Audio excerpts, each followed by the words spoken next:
All right, welcome back, everyone. I hope you had a nice lunch. Now, I'm going to hand the call over to Senator Patterson. Thank you, Chair.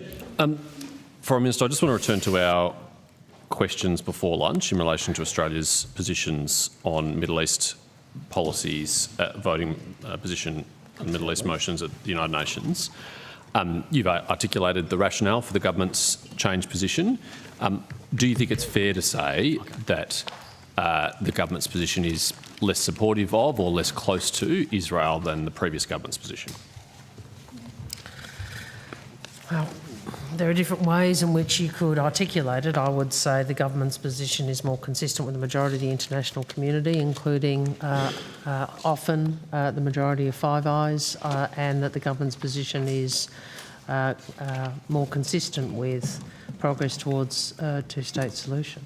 But ultimately, if the question, well, I mean, we have to make judgments which include consideration of the circumstances in which this is occurring. Sure. Let me word it in the most neutral way possible to see if we can find agreement. Australia votes less often with Israel at the United Nations compared to the previous government. Is that true? I think the position of the previous government is a matter of record, as is ours. Okay, I'll take that as a yes. Prior to the last election, Mr Dreyfus, the then Shadow Attorney General, wrote an article for the Jewish News in which he said, and I quote, "By suggesting that Australia's support for Israel is somehow conditional on which of the two parties form government, as he did in his interview, Mr Morrison is undermining Israel's and Australia's long-term interests for what he hopes is his own short-term partisan advantage." Don't we now know that the change of government has in fact changed Australia's support for Israel? I think there are two different propositions. One is, do I think that, the first is, we would argue, in Australia's interest and in Israel's interest for support for the existence of the State of Israel to be bipartisan and beyond partisan debate. The second point I would make is we continue to advocate for a two-state solution, which necessarily includes both support for the existence of the Israeli state and the creation of a Palestinian state. I do not think it is actually in the interests of either Australia or Israel for the issue of our support for the existence of the State of Israel to be a matter of partisanship. I know that just like on the issue of China, this is something that your party seeks to make an issue of domestic politics. We do not. Perhaps we just have a different view on the merits of the issue. Is that a possibility? Well, you examine your conscience, Senator. It's very clear. Thank you for the invitation. Mr Burns wrote in the Jewish News, also prior to the last election, that irrespective of whoever forms government, it will be one, the Jewish community should feel that it will be one that is committed to safeguarding the interests of our community, from combating anti-Semitism in line with the IRA definition to maintaining strong ties with our friends in Israel.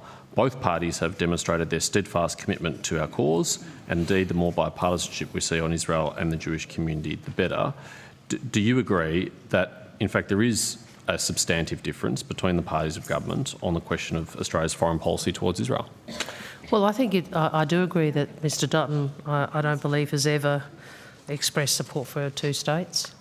That's not true? I'd be very happy to see it. I do believe that it's true that Mr Sharma hosted an event at Parliament for an organisation that is supportive only of one state.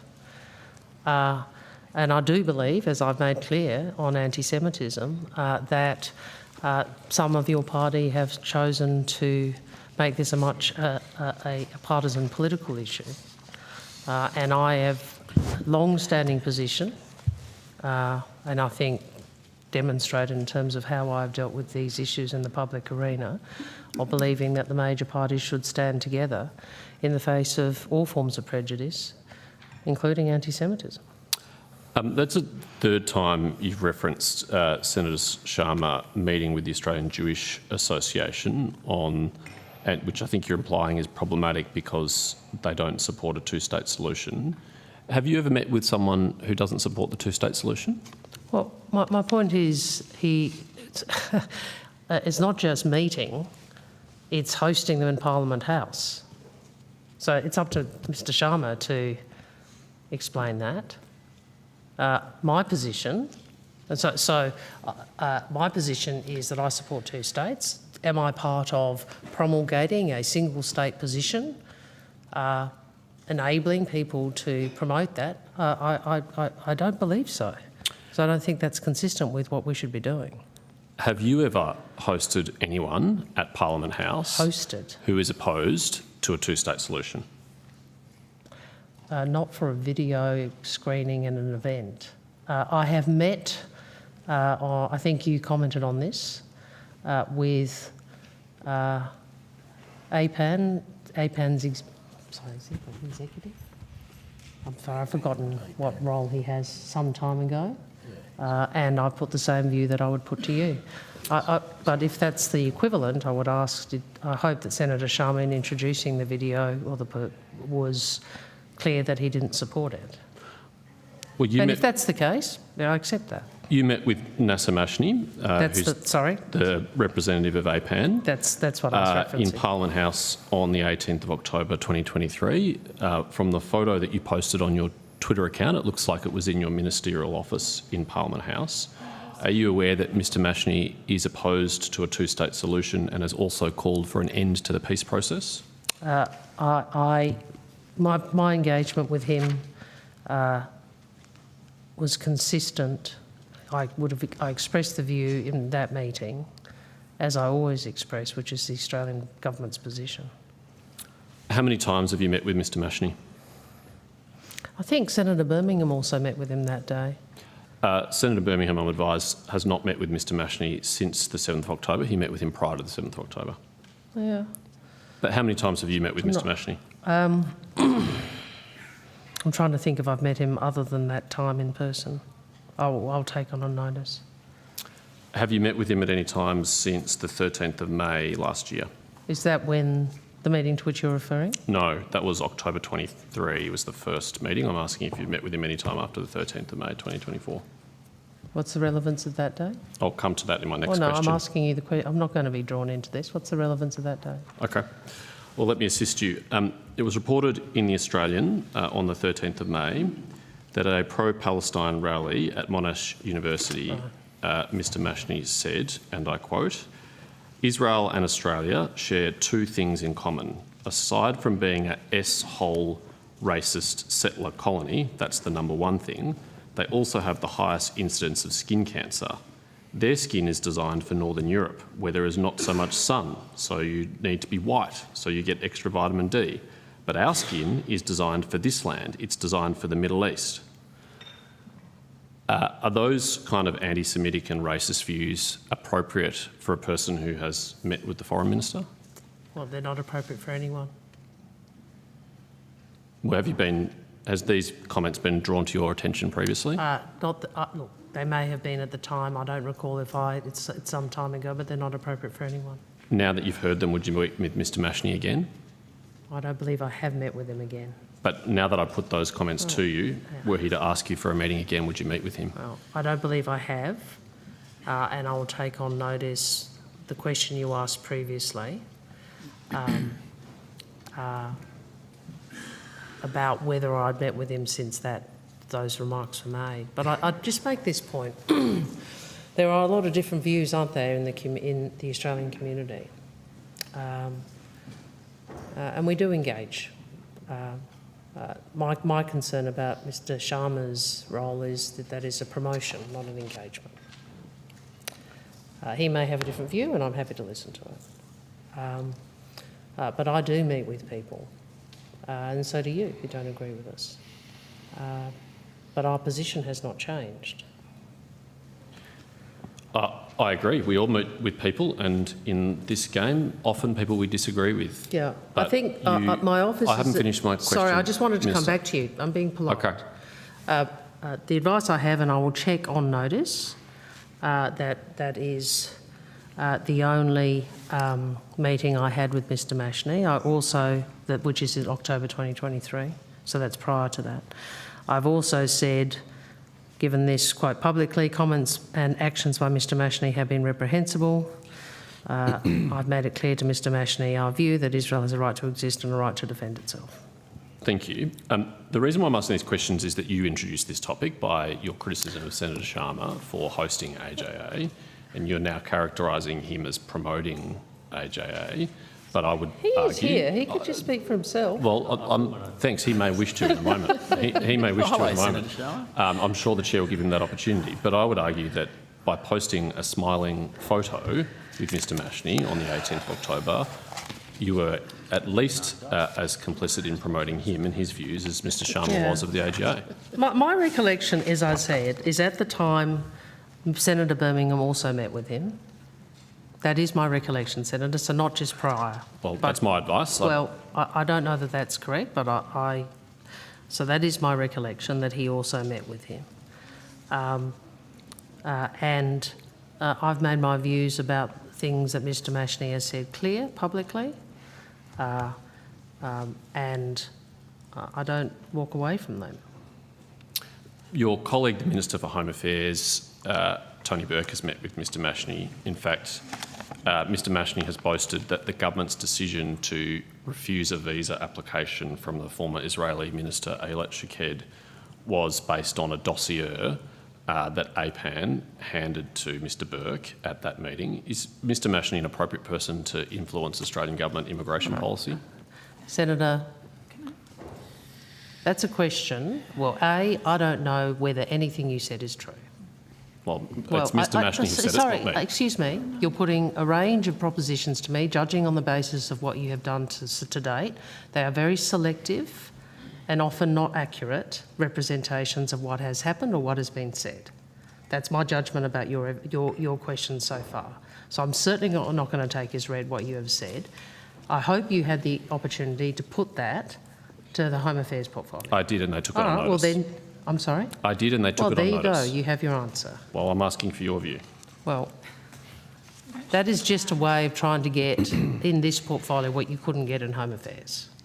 I'm interested in your view as the Foreign Minister, but if you don't want to give it, I understand. I'm happy to move on to the next matter. Can we not have the snarky comments? I have... Senator Wong. No, Senator, I have made my views on Mr Mashney's comments clear. Thank you for Full stop. So can you just accept that? It may not be what you want for the purposes of creating more division at home. I find it remarkable that the coalition is so intent on making partisan gains on this in their perspective, you do not listen to what the head of ASIO says. It is remarkable. He says turn the temperature down and you constantly try to turn it up. It is not responsible. I remind you, Senator Wong, that you initiated this conversation and this topic with your criticism of Senator Sharma, but let's move on to another matter. Shall we talk about 18C, Senator Patterson? Shall we talk about that? I think it's probably not the right forum for that, Senator Wong. No, of course not. The fact that you defended people's right to be a bigot, that's Chair, what you did? I'm keen to ask questions to the No, Foreign of course, Minister. you don't want to talk about that because it demonstrates the political choice you make about when you stand up against prejudice and when you don't. Okay. You were happy for people to have a right to be a bigot, quote Senator Brandis. You were one of the advocates for the removal of that provision in the Racial Discrimination Act which protected people from offensive content. So, you know, let's be really clear about who is consistent against prejudice, discrimination and hatred and who is not. I'm very, very happy Let's get for back to the Australian Jewish questions on community the budget. to cast their verdict about who has been more supportive of them over the last 15 months, whether it's you or me. I think the verdict would be overwhelming. But moving on, has DFAT, any DFAT buildings or diplomatic offices here or overseas been illuminated with the colour orange in memory of the Bibas family? Sorry? Have any DFAT facilities or buildings, including overseas, been illuminated in the colour orange in memory of the Bibas family? Take it on notice. You would surely know if you had. I'll take it on notice. I don't believe so, but I'll take it on notice. Okay. Is the department aware that several landmarks around the world, including in the United States, Brazil, Argentina, Serbia, North Macedonia and Myanmar, have illuminated various buildings and monuments in the colour orange as an expression of solidarity with the Bibas family? I'll take your word for it. Has DFAT at any point considered that any Commonwealth buildings or diplomatic offices or national monuments, such as the Sydney Opera House, should be illuminated in the colour orange in solidarity with the Bibas family? Senator, it's not an issue that we've focused on. Rather, we have been consistent with the government's position on return of the hostages, been advocating for the return of the hostages, obviously directly supporting in our discussions with the Israeli government, their ambassador here. In our explanations of vote, we read out one earlier, but indeed in the December 10 explanation of vote, we were very unequivocal in that statement with regard to the questions of Hamas, the hostages, condemnation of the first, support for the return of the hostages. So, thank you. Perhaps I can add, Senator, we, in relation to this matter, as you're probably aware, there was a memorial service yesterday in Israel. Our charge d'affaires from our mission in Israel did attend that event. Thank you. Ambassador wasn't available? He's on leave. Pardon? He's on leave. Okay, it's a bit hard to hear when you hold your hands in front of your mouth. Has the government made any public statement in support or sympathy with the Bibas family since their bodies were returned by Hamas? So I was asked a question, I think in the same press conference, or the same interview, where the issue of the Chinese, of the PLAN was discussed, which on Friday from memory, but that was, so I made some comments there in response to what we then knew. Since then, I've provided the following comments. I'm not sure to which outlets I can find that out on notice. I condemn Hamas unequivocally for the killings of Shiri Bibas and her children, which is yet more evidence of the vile brutality of the terrorist group. I've made clear previously the manner in which the family was returned to Israel was sickening and cruel. We want to see hostages released. They deserve to be released with dignity. Australia supports the ceasefire and hostage agreement and calls on all parties to respect its terms and implement it in full. Actions such as this only put that goal at risk. Thank you. Minister, will the government consider doing as we did after the 7th October and support the illumination of any public buildings such as Parliament House or the Opera House in orange, as we did in blue and white after the 7th October? Well, let me take that on notice. Obviously, they're not matters actually for, they'd be matters for the presiding officers as they were after October 7, and matters for, I think, the Premier of New South Wales in relation to the Opera House. But okay. I'll take that on notice. Thank you. Thank you, Chair. All right. Thanks a lot. Did you have any questions on your end? And then I can go to the government, or we'll go to government and then come back to you? I did have questions, if we can. Sure. All right. We might come to you, Deputy Chair, and then I'll hand the call to the government. Thank you. Yep.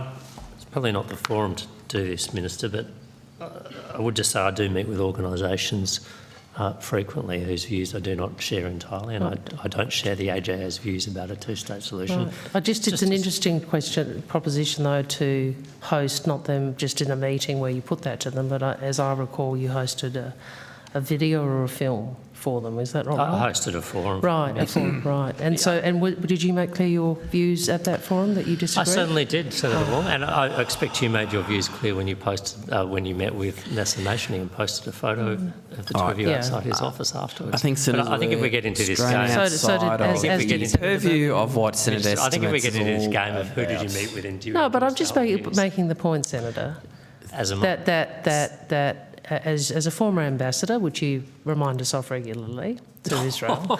I thought we were making think you slight remind me remarks. of that. Can we just get back to Senator estimates, please? Yeah, I respect Sorry, his, let's be consistent. his I'm quite happy for you to experience, mention Senator. No snide remarks. I respect his experience. Let's just get back to Senator estimates. I think you would understand what it says to host a forum and a film which is essentially proselytising the position. I didn't engage with Mr Mashney in any context which could be argued as proselytising the position he holds.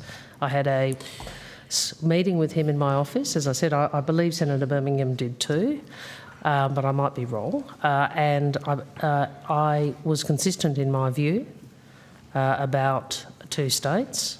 I think it's a long bow to draw to try and suggest that that is the same as hosting a forum, including a film, for an organisation which believes there should be no Palestinian state. All right. Now, think back to We'll Senator estimates. move on to questions if we can. Budgets, yes, something about the budget would be nice. Do you have any questions, Deputy Chair? Yes, I had some questions about the Pacific, if relevant officials would like to come to the table.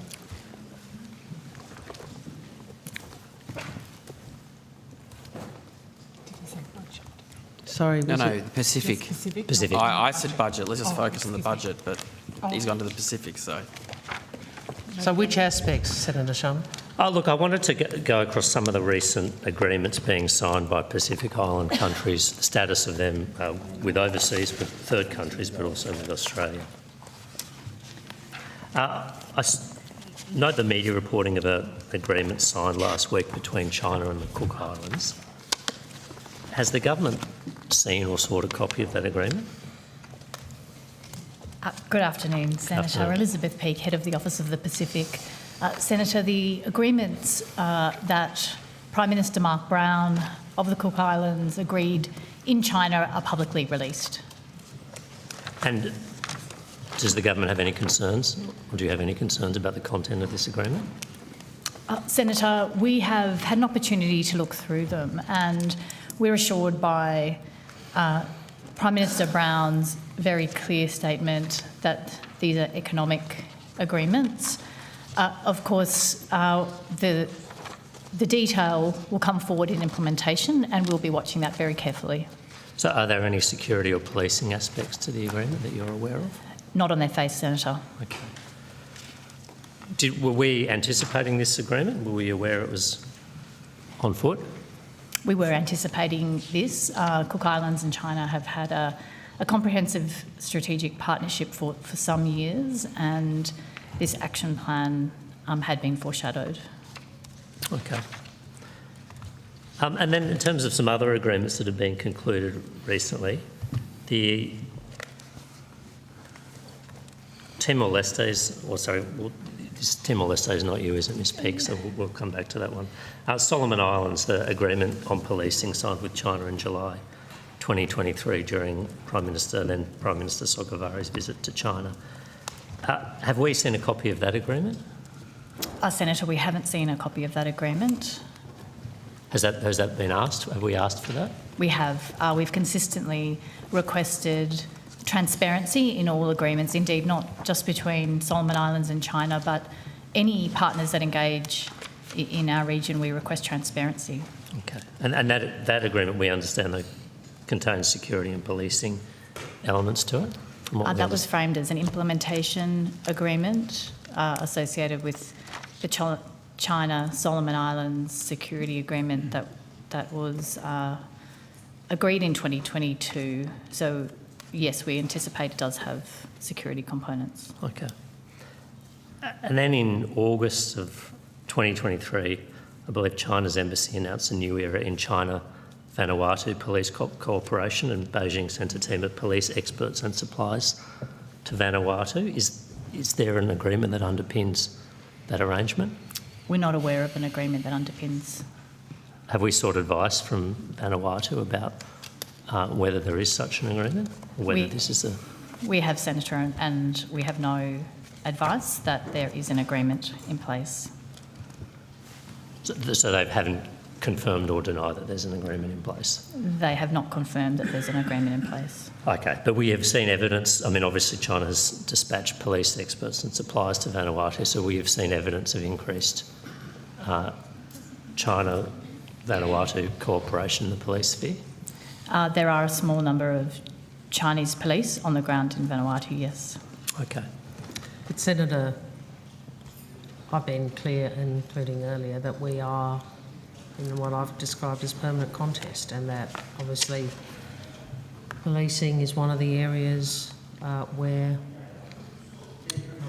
some of these matters play out,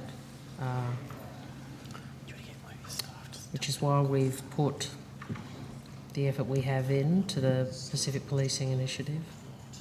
And I hope, given what we seem to be seeing with the cuts to the public service that the Coalition is proposing and the cuts to aid the Coalition is proposing, that you will understand the national security implications of such cuts in these areas. Thank you. And is there also, has Kiribati also entered a policing agreement with China? Senator, we're not aware of a policing agreement with Kiribati, between Kiribati and China. Are you aware of any activity in security-related activity or agreements between Kiribati and China?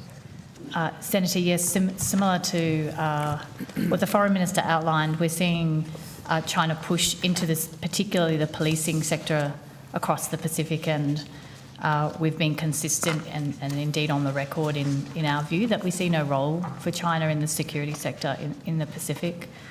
With respect to Kiribati, we understand that there have been some Chinese police, a small number of Chinese police in Kiribati, particularly focused on delivering equipment and training. Thank you. How long have you been at the Office of the Pacific for, Ms Peake? Were you there during the Pacific Step Up? Or what? Senator? I was just wondering if Ms Peake can talk about the Pacific Step Up. I've been in the Office of the Pacific Senator since the end of 2020. Okay. The Australian Infrastructure Financing Facility for the Pacific, that was established in, when, 2019? Correct. And how is that operating at the moment? How many projects are being funded? How much money has been dispersed? What impact is it having? Thank you. I'll hand to the head of the AIFFP, Mr. Kenner. Thank you. Hello, Senator. Senator. Jonathan Kenner, First Assistant Secretary of the AIFFP. As you say, the AIFFP was established in 2019, initially with a $1.5 billion financing cap, and that was doubled through to a $4 billion total financing cap under the current government. It's $1 billion in grants and $3 billion in loan capital. Currently, we have 41 projects across 11 countries with approximately just under $2 billion in capital committed. And what sort of, can you give me a sense of the projects that are being supported? Sure. Just high-level points. So the sectors of focus include the transport sector. It's primarily airports and ports. Telecommunications, there's been a big focus on the subsea cable work, and energy, supporting the energy transition in the Pacific. We also have a private sector team that finances some private sector transactions in the region. It sounds like it's having quite a positive impact. It does, Senator. I mean, as you'd appreciate, Australia's seeking a region that's peaceful, stable and prosperous, and this quality infrastructure is a key driver of development that underpins stability and prosperity. So it's very much aligned to that vision for the region. Okay. That's good to hear. Do you have responsibility for the Coral Sea cable? Can I just say, well, Mr. Kent? well, can I just make one point? My recollection is, and this is going back a couple of budgets, I think we have in total doubled That's right. the funding for the AUSParliamentLive. It was increased from 2 billion to 4 billion under the current government. And is the Coral Sea cable, Foreign Affairs and Trade is still a shareholder in the Coral Sea cable project, or is that shareholding held by the Department of Finance? That was not an AIF project. No. Senator. It's not your remit, Ms Peake. I just wanted to get a status update because I think the Coral Sea cable's been operational. I can take that on years. notice, though, Senator, just to provide an update. I don't have it to hand. Okay. It doesn't sound like there was a vacuum in the Pacific there. Are you kidding? No, I'm being quite serious. $11.8 billion cut in aid. You had no Pacific policing initiative. You barely engaged because you had Alex Hawke in the portfolio who was more interested in assisting Mr Morrison in his factional work. I think we had the Pacific Fusion hang on. You joked about climate change. You had no position of credibility on climate. You joked about water lapping at the door. Minister, So I would say to you, I accept that belatedly you sought to engage in a Pacific step up. It did not go anywhere near where it needed to in face of what was occurring. When we came to office, we had China seeking a whole of Pacific security agreement within, I think, the first few weeks of us being elected. So we can go through the various things that we have done, which we have in part explained. Pacific Policing Initiative, which is dealing directly with one of the areas in which we know is an area of contest. We've increased defence cooperation, we've increased funding to the ARFP, we've increased the number of posts, we've increased the number of people at posts. I think it's remarkable, Senator Sharma, that you seek to pretend that what happened on your watch was acceptable.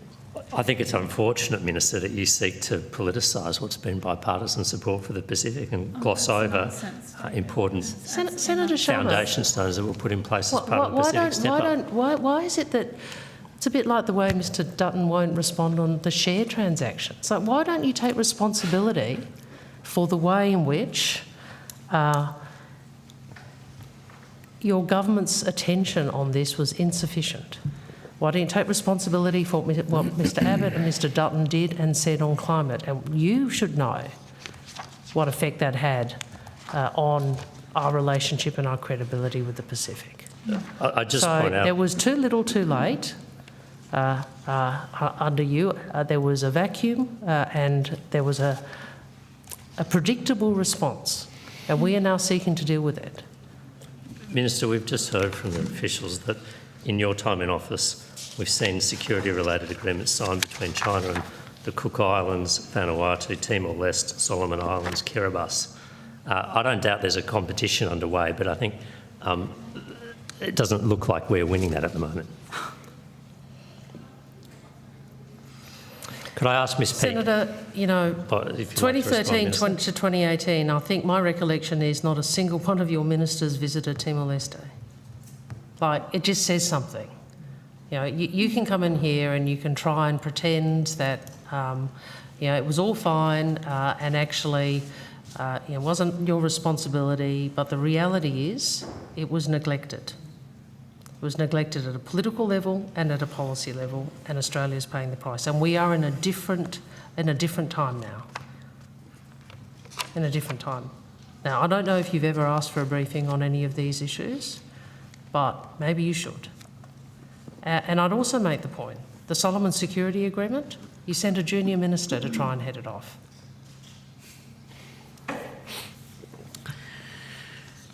Can we return to... I'm just saying, why don't you take responsibility for some of this, Senator?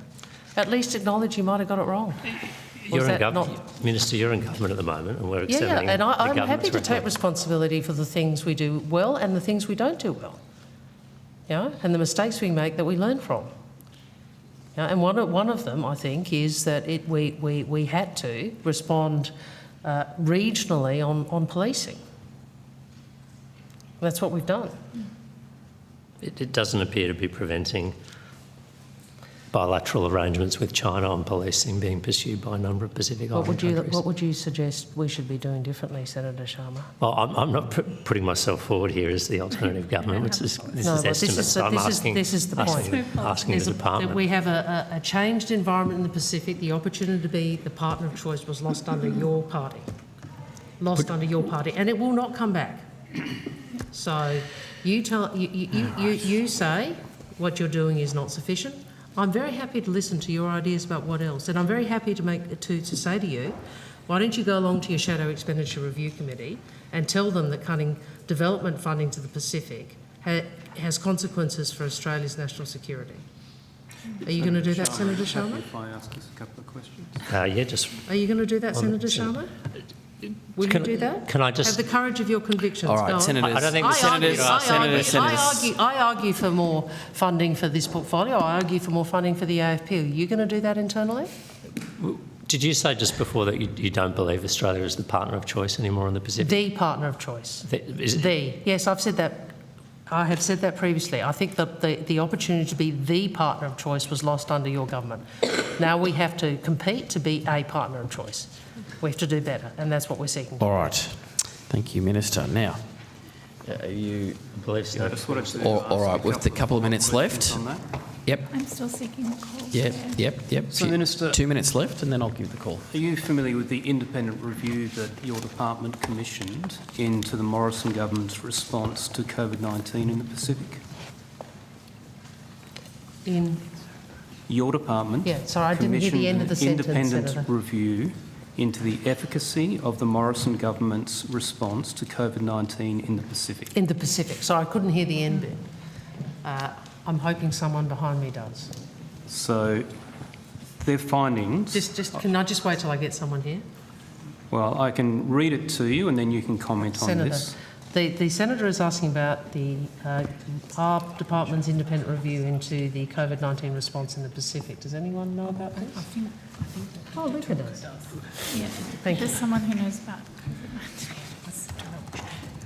So the findings in terms of strategic intent were the review finds there is adequate evidence that the package contributed to a stable, prosperous and secure Pacific. The review also finds there is adequate evidence that the package strengthened Australia's relationships and reputation with Pacific Island countries, and there is strong evidence that the package was highly relevant. That's just three of a number of recommendations that highlight at a strategic level Australia's engagement with the Pacific under the Morrison government through one of the most critical periods that limited the ability of people to travel and engage in many other ways, both economically, in terms of healthcare, and in terms of stabilising economies and helping people with mobility for labour and remitting wages back to the Pacific, was highly effective and in fact built relationships with the Pacific that made us a partner of choice. Dr. Totoka, is that a review you're familiar with? Have you read those findings of that independent review? Thank you, Senator. Dr. Lucas Totoka, Ambassador for Global Health. I believe you're referring to the review or evaluation of the Vaccine Access and Health Security Initiative. Just confirming. I can give you the full title. It's Australia's COVID-19 response package for the Pacific and Timor-Leste. I am not immediately familiar with that review. I would have to take it on notice. Okay, well, it was commissioned by DFAT, an independent review, and what it found is directly in contravention to your assessment, Minister, that Australia dropped the ball. In fact, we stepped up and we provided critical support to the Pacific. And not only did Pacific nations identify their gratitude for that, but an independent review that your department commissioned found the same things. Thanks, Chair. Senator, we commission evaluations and reviews for many aspects of our development assistance. I will undertake to allocate a specific review. The number of COVID-19 initiatives, including the vaccine-related initiatives, have continued for a number of years. Some of their activities are still ongoing, actually, or being wound up at the end of the last calendar year, but we will locate the review you're referring to. Thank you. That would be fantastic, and perhaps it should be compulsory reading for people who are going to make comment on how Australia has engaged. Thank you very much. We don't need more commentary. I need to respond to that. I need Colleagues. to respond to that. Yeah. And I hope, that you will also talk to the members of your party who are not supportive of vaccines, Senator. But I think if you look at the period of time of the Abbott, Turnbull, Morrison governments, if you look at the lack of engagement from senior ministers, if you look at the nearly $12 billion of reduction in aid under you, if you look at the way in which you joked about climate, were disrespectful, and refused to recognise that the issue that the Pacific regard as their number one national security issue. Let's be clear, climate is the number one national security issue as identified by Pacific leaders. I find it remarkable that you want to pretend that that had no national security consequence. It's not responsible. So, Minister, I'm intrigued that you make those comments about no high-level engagement. You travelled to the Pacific with Minister Bishop on a number of occasions. Yes. And you highlighted the value of the engagement of Australia. So all I'm saying is don't cherry-pick the facts that suit your narrative. I am very happy. There are a broad range of facts that highlight that governments of both persuasions have engaged with the Pacific in a constructive manner. Those bipartisan trips were reinstated at my request. So they are bipartisan trips which had been discontinued, and I went to Ms Bishop as shadow and said you should reinstate them because they matter. And I would say to you, if you compare the extent and seniority of our engagement in the Pacific over the last 3 years with the lack of sufficient engagement in the 9 years you were in government, I think it's self-evident. Now, Senator, leaving all partisanship aside, I think we can agree the Pacific is important for our national security. It's important as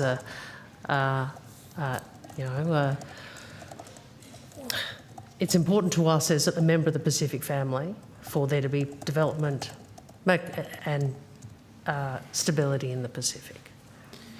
Surely, given what has happened and where we are, the coalition might actually learn from the mistakes you made. You might actually recognise that you have to have a credible position on climate, you have to act with more respect, and you have to not continue to cut development assistance, which is what you always do, and which is what you're proposing to do now should you win government. So, Minister, was your department consulted when the Defence Department decided to cut the defence program in the Pacific in the MAIFO? This is the last question, by the way, but I'm moving the call. I'd have to go to defence on that. I'm not sure what you're referencing. In the pay statements. What I can say is that we have a lot of engagement from defence, we have a lot of engagement from the AFP, and we have a lot of cross-government working on the Pacific across those portfolios. They highlighted yesterday the cut was because of budget constraints. That's why they took money out of the Defence Cooperation Program in the Pacific. But I'd welcome your response on that. All right, look, I'm going to move the call along. Senator Green, you've got the call. Thanks, Chair. Thank you. I want to ask questions about the Southeast Asia Economic Strategy. I'll wait for officials. Thank you. Thank you.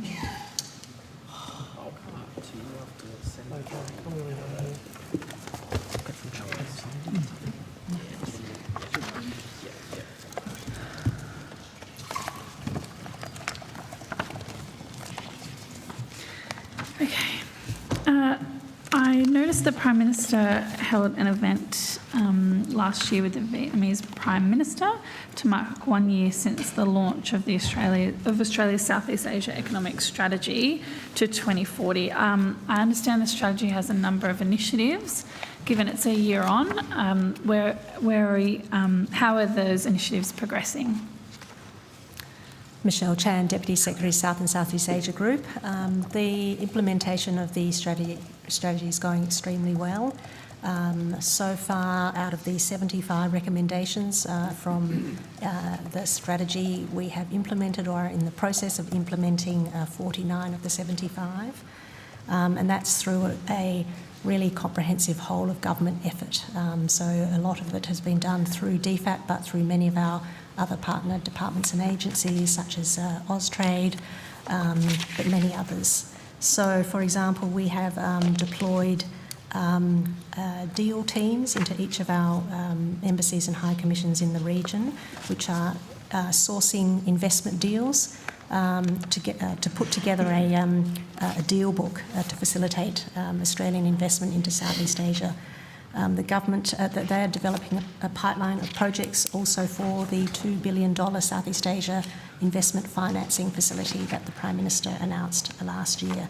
The first initiative under that facility was announced late last year. It's a $75 million investment in the Singapore government's Financing Asia's Transition Partnership, which is supporting the region's clean energy transition.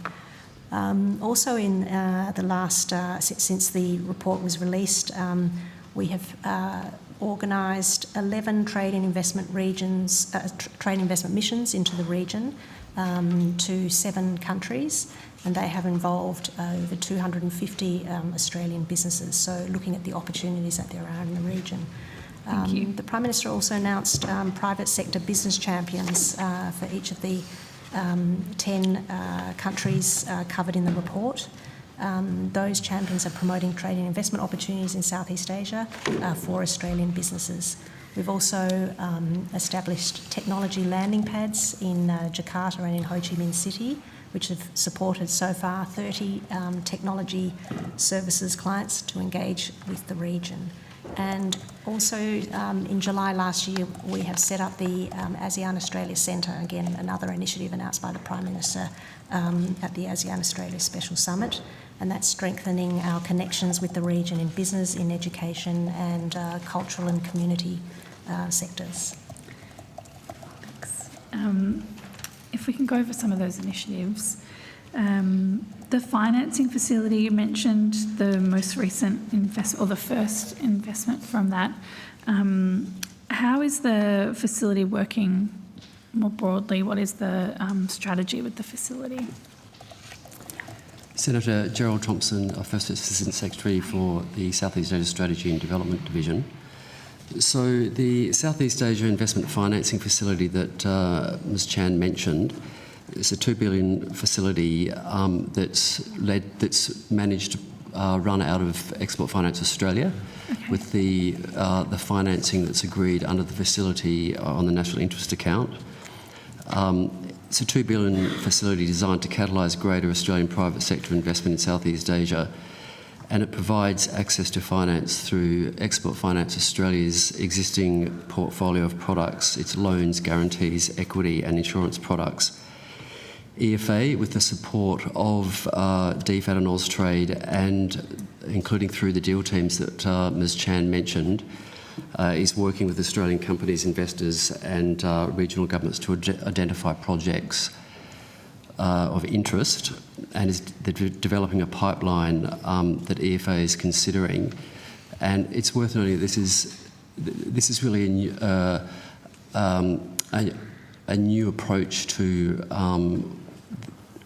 promoting trade and investment in the region. I mean, traditionally our focus has been on attracting foreign investment into Australia, and this is putting much more emphasis on also promoting Australian investment into the region, recognising that only a small proportion of our current stock of investment is in Southeast Asia.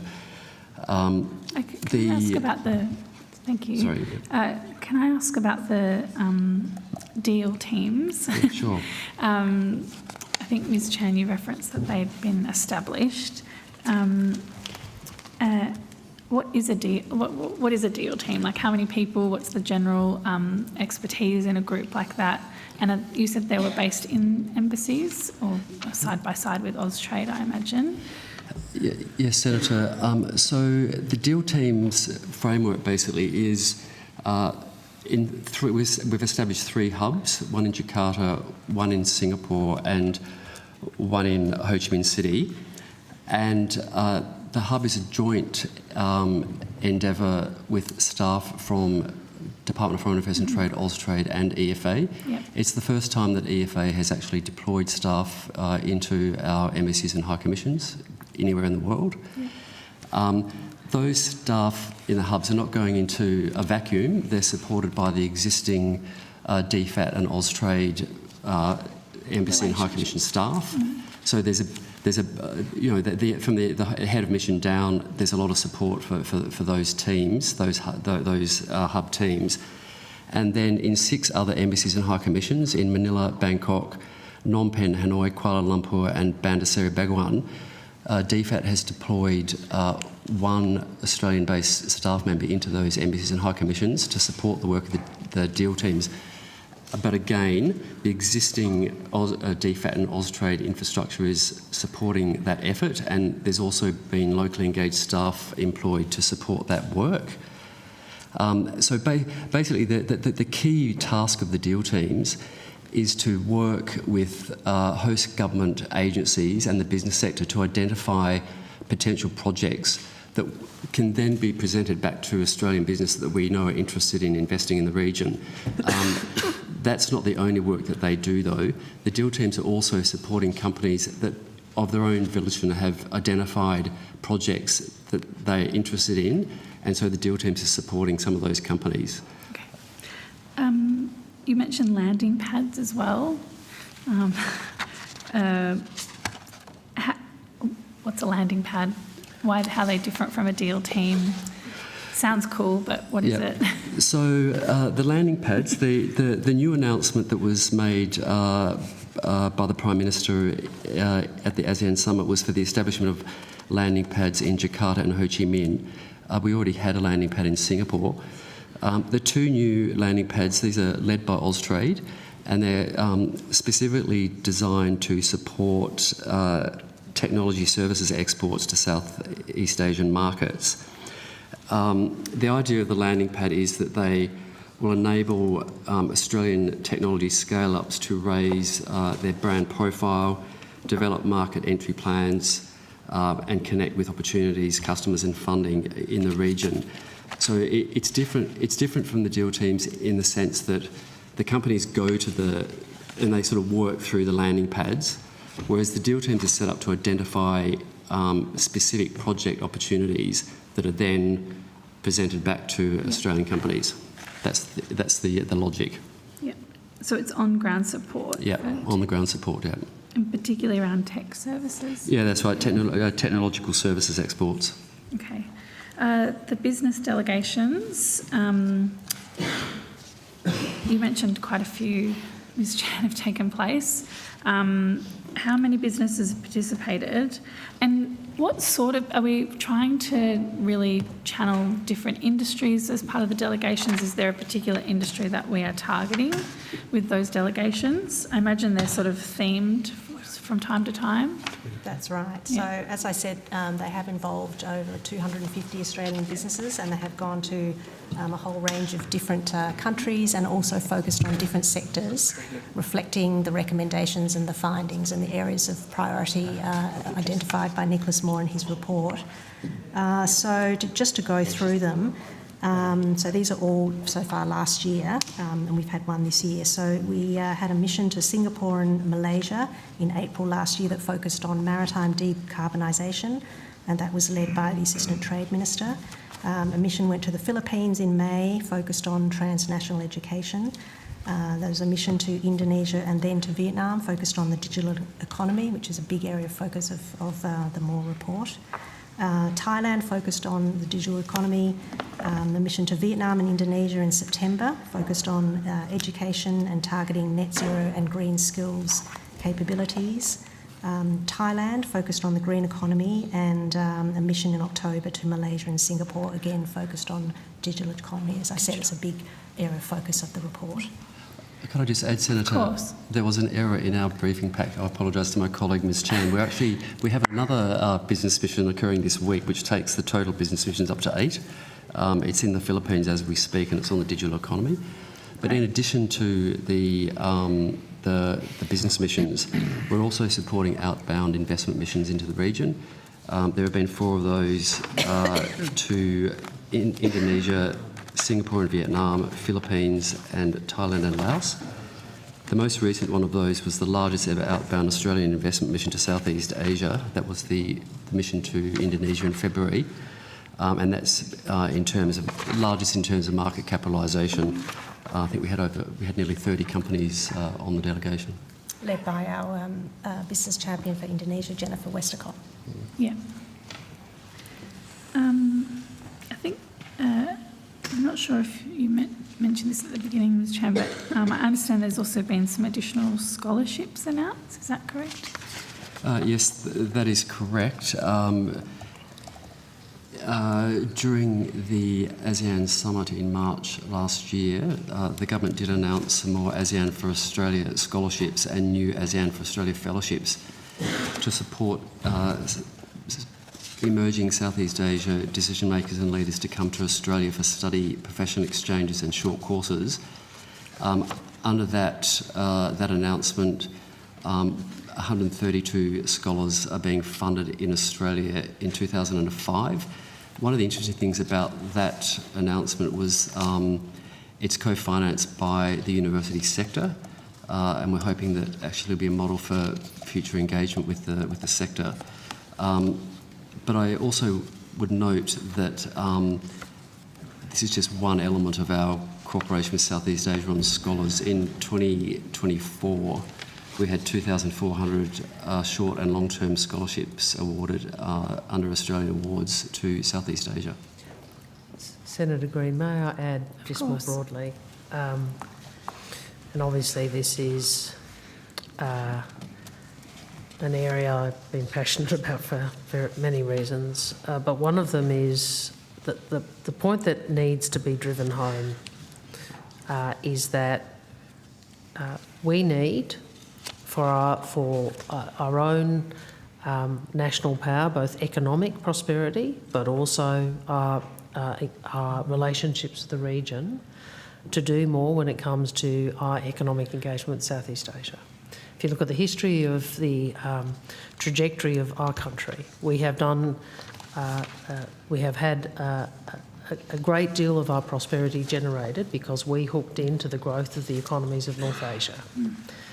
Southeast Asia is projected to be the 4th largest economic group by 2030.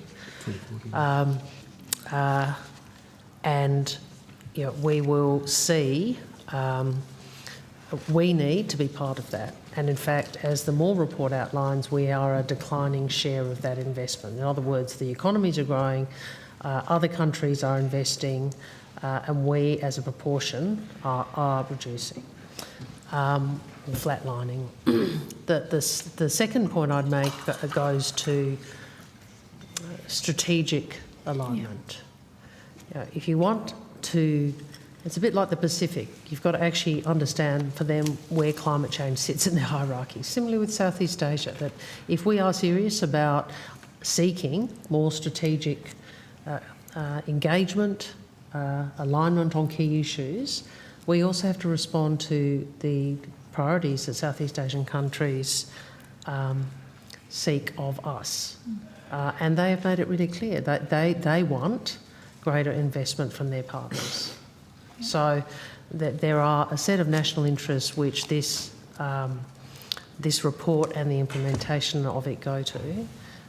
And it is very important, but it is also very challenging because business makes its own decisions about risk, and business has a set of, firms have a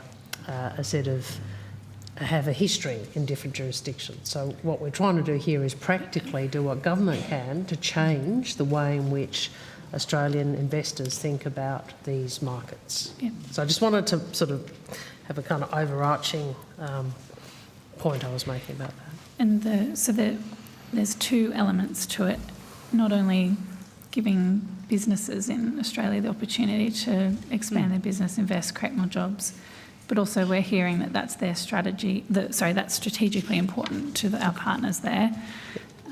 Absolutely.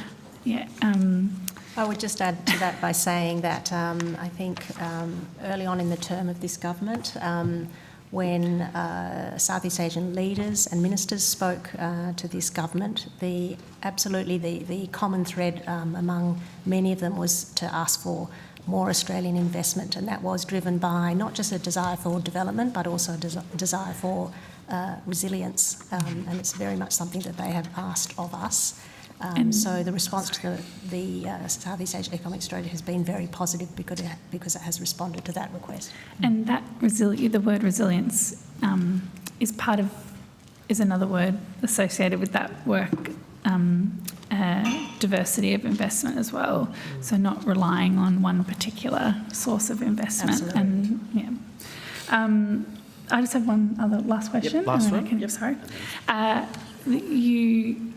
This initiative's new. There's a lot of work going on, obviously. Sometimes when we say the word strategy, people think it's just a pamphlet, but actually there's a lot of initiatives underneath.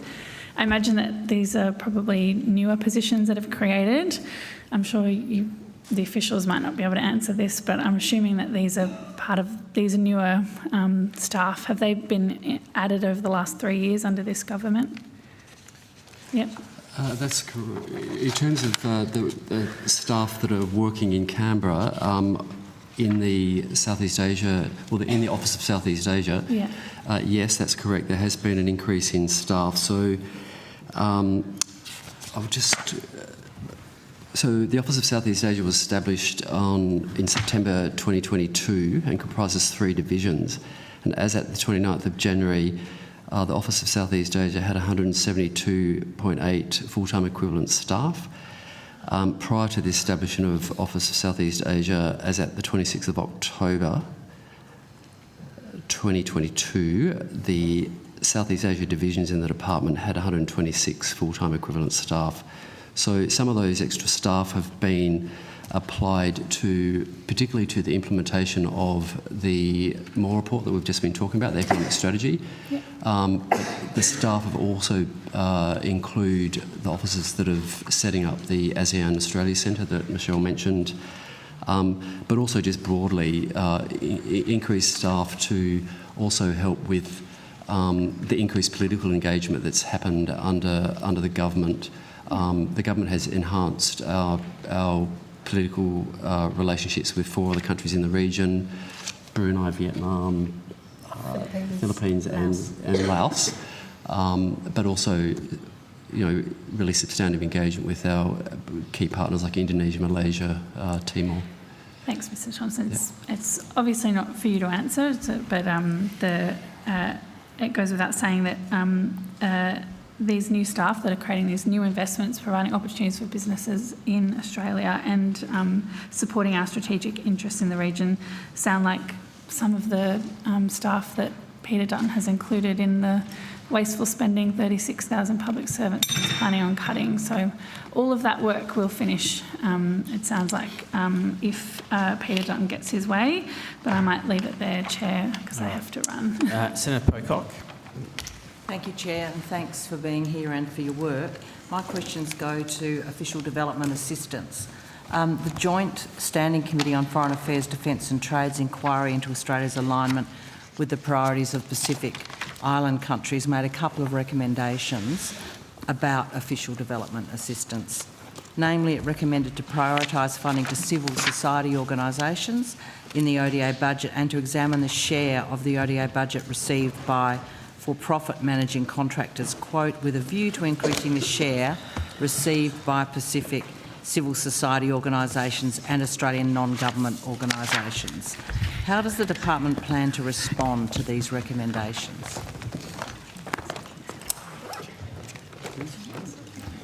Senator Craig Chittick, First Assistant Secretary. Pacific Strategy Division. The department engaged with the committee in the course of its hearings, including submitting a written submission. We now have the committee's report, and government is considering its response.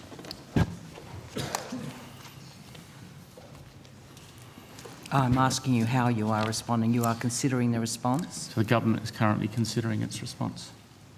Does the Minister plan to direct the department to implement a process to action this recommendation? Do I plan to direct them? Yeah, to make a plan to implement, I don't know if you caught it earlier, Minister, to examine the share of the ODA budget received by for-profit managing contractors in order to increase the share received by Pacific civil society organisations and Australian non-government organisations.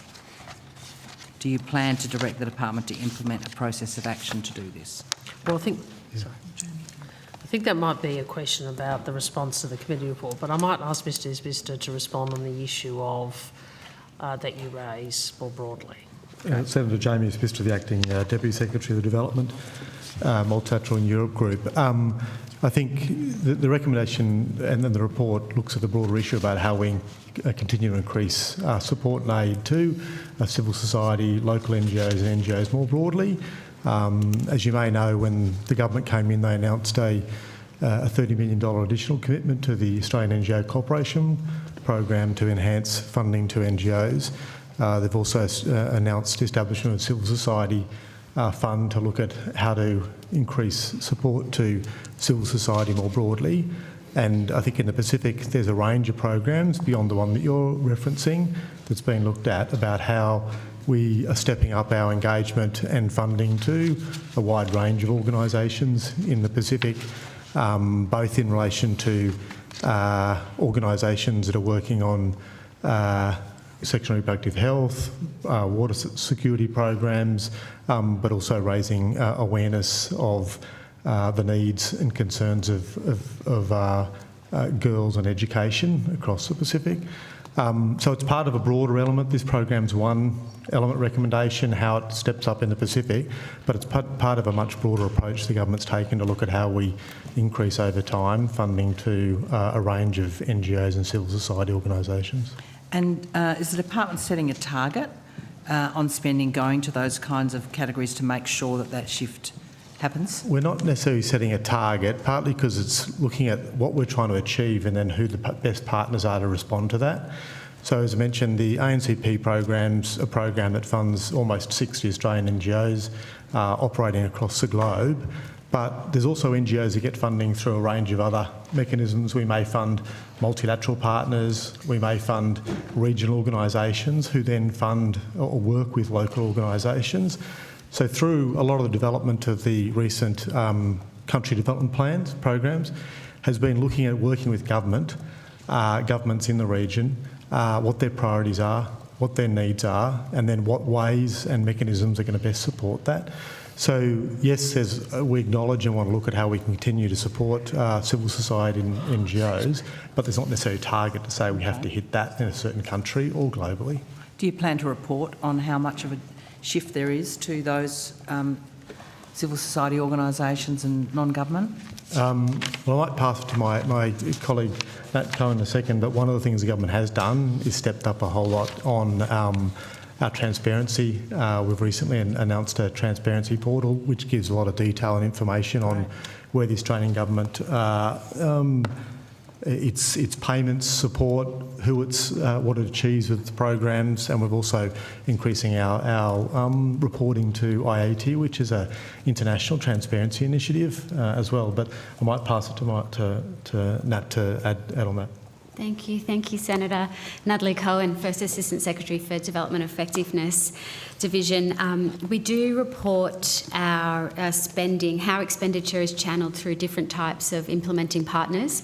We report that annually in our budget expenditure summary. So it's usually around March of each year that we report that. So we can track from year to year how funding is going through NGOs or multilateral organisations, for example. Okay, great. I wanted to also then look at the commercial contractors contracting, the department confirmed recently in a response to a question on notice, I think I received it today, so the department clearly believes in just-in-time response. The department confirmed that the top 4 commercial contractors held 96.8% of DFAT's facility contract for the 5 years prior to 2021-22. That is a highly concentrated set of contractors, clearly. In the question on notice 122, the department provided me with a percentage of total ODA spending going to the top 5 managing contractors. It was between 15 and 19% from the years 2018 to 23. So noting that all managing contractors receive about a quarter of total ADO spending each year, all this is to say that the majority of the department's ODA spending goes on managing contracts to a very small pool of those contractors, managing contractors each year, and this has been going on for quite a while. Does the department think there are any risks in this level of concentration? Maybe I'll just, one comment and I'll ask Nat to add on. I mean, I think to make the point that developing contractors are one mechanism which we deliver a development program. We have multilateral partners, the banks, and they take NGOs, up a quarter of your total program, as I understand. NGOs, yeah. Yep.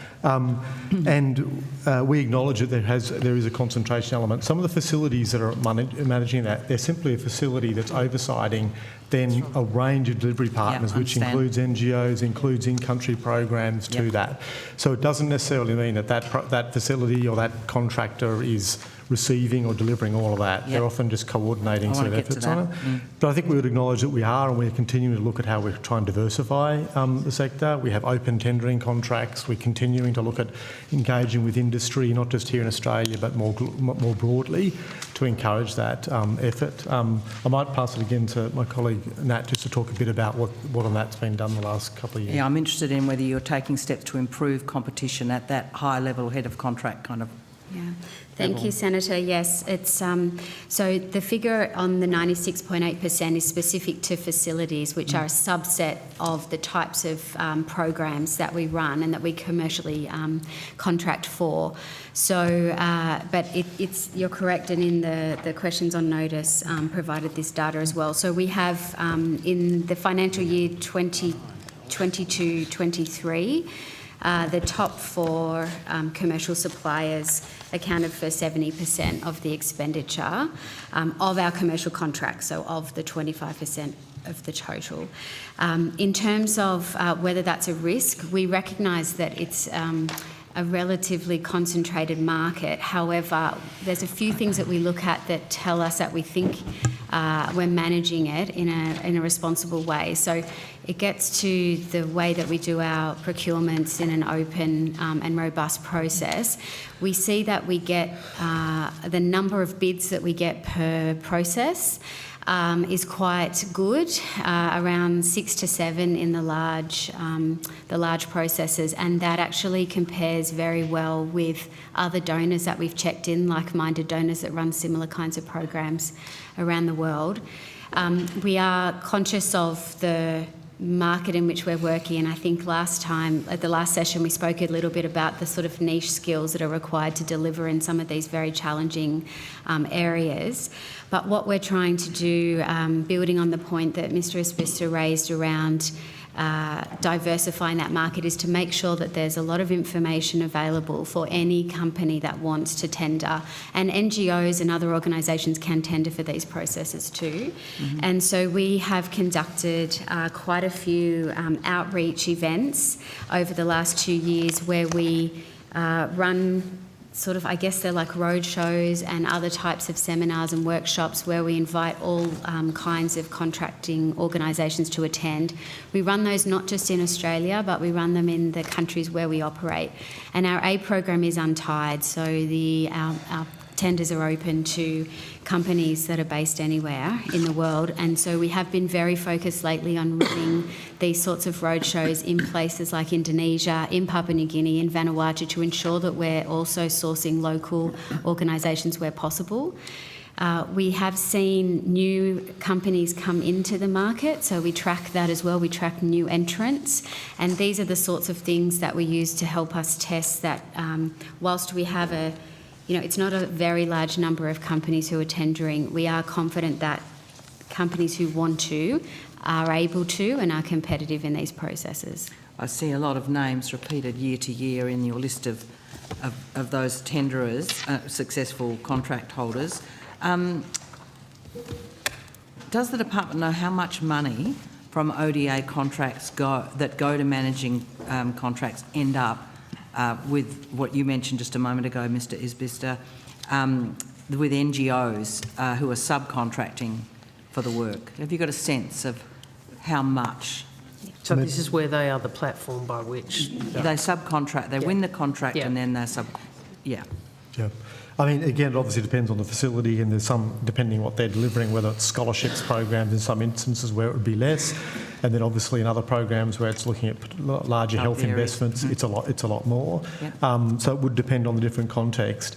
We do look at times how we track that in the reporting that we get in terms of the level of it, but I have to take it on notice. I'm happy for you to take it on notice, thank you. I have the data, Senator. Sorry? I have the data. Okay, great. Yes, so in the financial year 22-23, which is our most recent at the moment, we'll soon have the next financial year, the number of subcontracts and grants that went to local NGOs and organisations through a managing contractor was 2,451, and the value of that in that financial year was $239 million. And what's the percentage then of the total value? 239 as a percent of, what's the total? I'm interested in the... Yeah, it will be of the total just let me get you the right figure.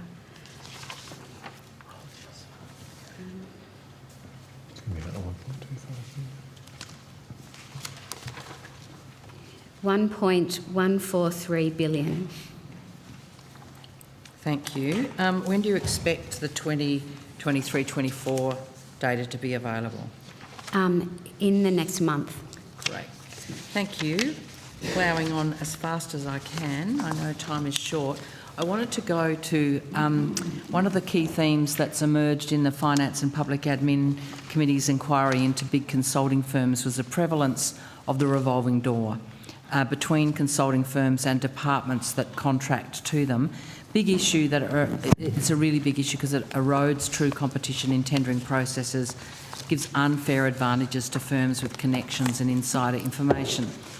As we've just discussed, there's a high level of concentration in the managing contract firms that receive ODA from DFAT. Does the department know how many ex-DFAT officials, SES and above, work in managing contract companies that receive ODA? Yeah, Senator, I'm aware that there are former DFAT officers who work in contractors. At one level, I'd probably say that having a level of connection between NGOs, contractors, government and people moving out can be an asset at times, but the actual number or whatever else... Could you take that on notice? Yep. I'm asking about SES... and above. And above, SES staff. Thank you, okay. Yep. And what about how many ex-employees of managing contract firms who now work in DFAT? Do you have a sense about that? How many? At the senior level? I honestly wouldn't. I mean, we have a diverse workforce, obviously, sure. Both here in Canberra, but also in our posts overseas. Can you provide that on notice? It's important because I'm just curious about when the department does hire someone who has been formerly working in a managing contract firm in receipt of ODA, they may well have a conflict of interest to manage to ensure that those relationships aren't allowing them to harvest additional contracts. And the one thing I'd just say on that, Senator, is that we do have very rigorous conflict of interest requirements in the department, that any staff person has to be able to annually declare conflicts of interest, including any previous work environments or conflicts they may have that relate to things that includes then exempting themselves from any potential programs or decisions that would impact on that. So the government's got a pretty rigorous, and DFAT a very rigorous system on this that requires those and to be constantly updated as well. And have you had any concerns, investigations, complaints in relation to conflicts of interest like this in, say, the last 5 years? Look, I'd say from, not that I've directly been involved with, Senator, but I'd take it on notice in terms of whether there has been. Yeah, I mean, an effective regime often has people who are caught. I've heard a lot of people say we've got terrific conflict of interest procedures and they actually fail badly, but so evidence on how it's working would be much appreciated. I'm approaching, yes, my last question.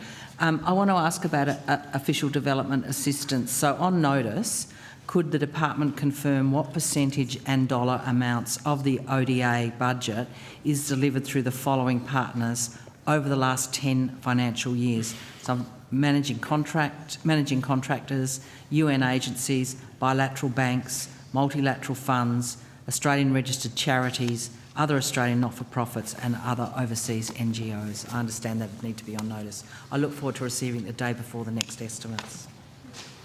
All right, excellent. My last set of responses. Got a card as well. Thanks for that, Senator. Now, Senator Napajimba Price, you've got the call. Thank you, Chair.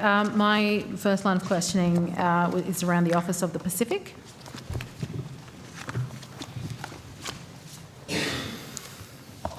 Office of the Pacific? Is that, sorry, I just didn't hear you, Senator. Office of the Pacific? Correct, Office of the Pacific. Yeah, thank you.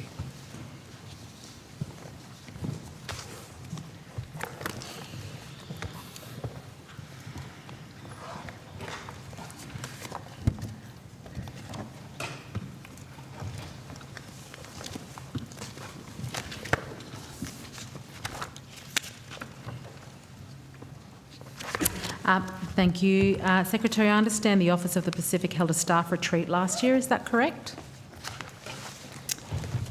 Senator, good afternoon. Elizabeth Peake, Head of the Office of the Pacific. Yes, we did have a planning day.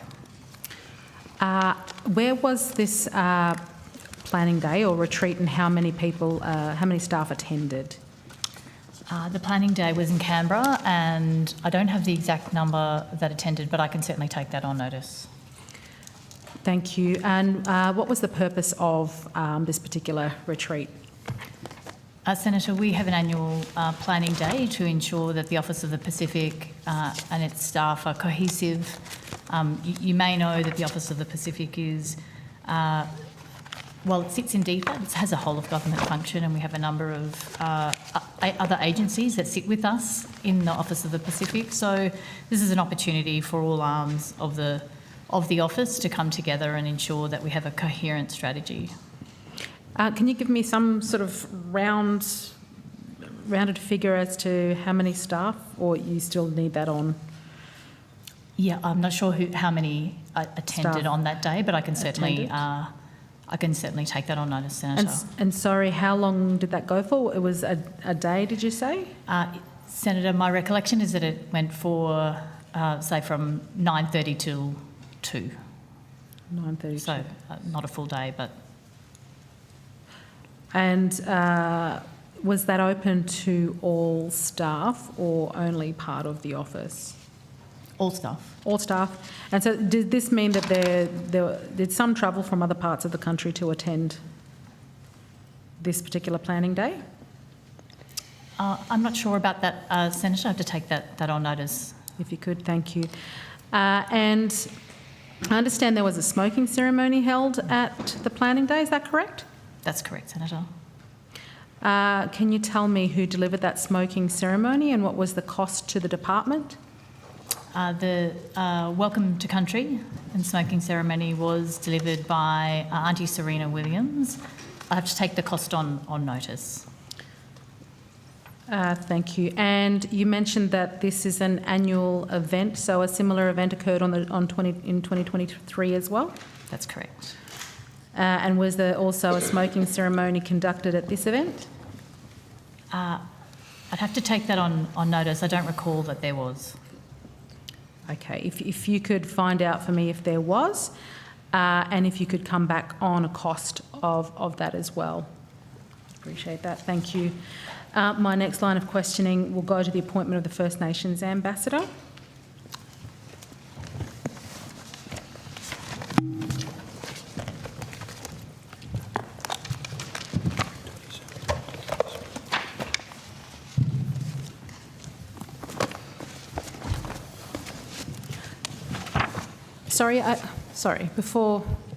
Secretary, can I just ask, previous Secretary that was just at the table, if I could ask that Deputy Secretary.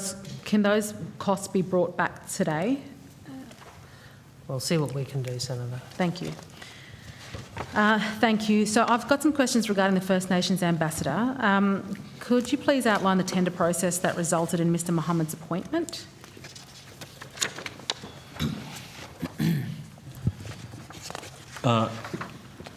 Hi, Senator. Dr. Lucas Otoka, this time as First Assistant Secretary of the Global Health Division and the Office for First Nations and International Engagement. There was an open recruitment process for the ambassador's role early in 2023. People were welcome to apply externally and internally from government, and a selection panel was put in place, and then a decision was made for an appointment. So it was an external recruitment process. External recruitment process. And there was a panel put in place. Can I have the names and the positions of those? I'll get back to you on that, Senator. We can check it quickly. Thank you. Can you tell me how many individuals applied for the role? Senator, sorry, excuse me. I think we'll have to take these questions on notice because I don't have that information. It was a little while ago now. Yeah, very specific process questions for an appointment that happened early in 2023. We have the information, but we have to seek it specifically. Okay, so I mean, it's been quite a contentious issue, the appointment of the First Nations Ambassador within the media and around the role of the First Nations Ambassador. How soon do you think you can come back with those responses? We'll do what we can. So you can't tell me then how the applicants were assessed for that particular role? What the selection process?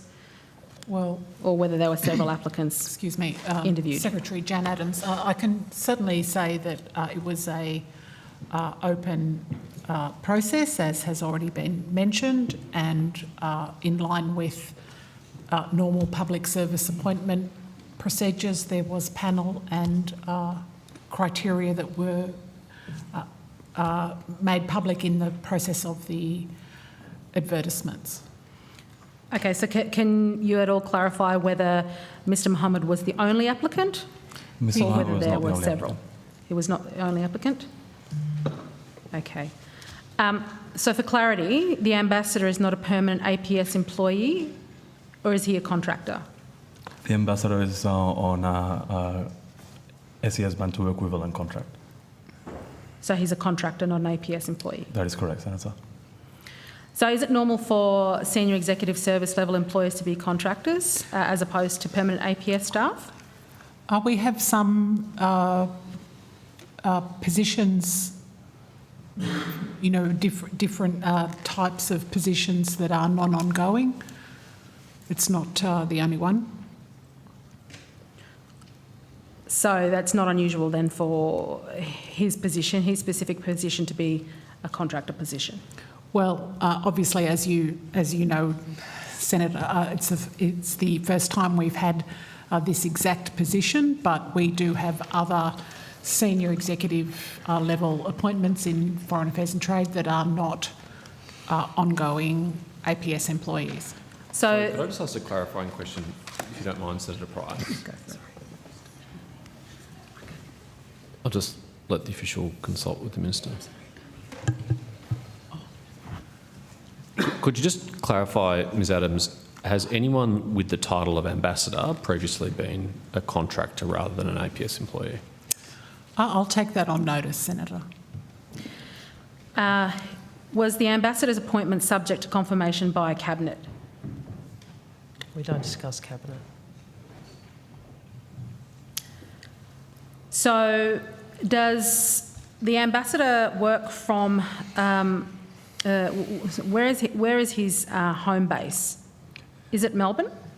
The ambassador's main place of work is Canberra.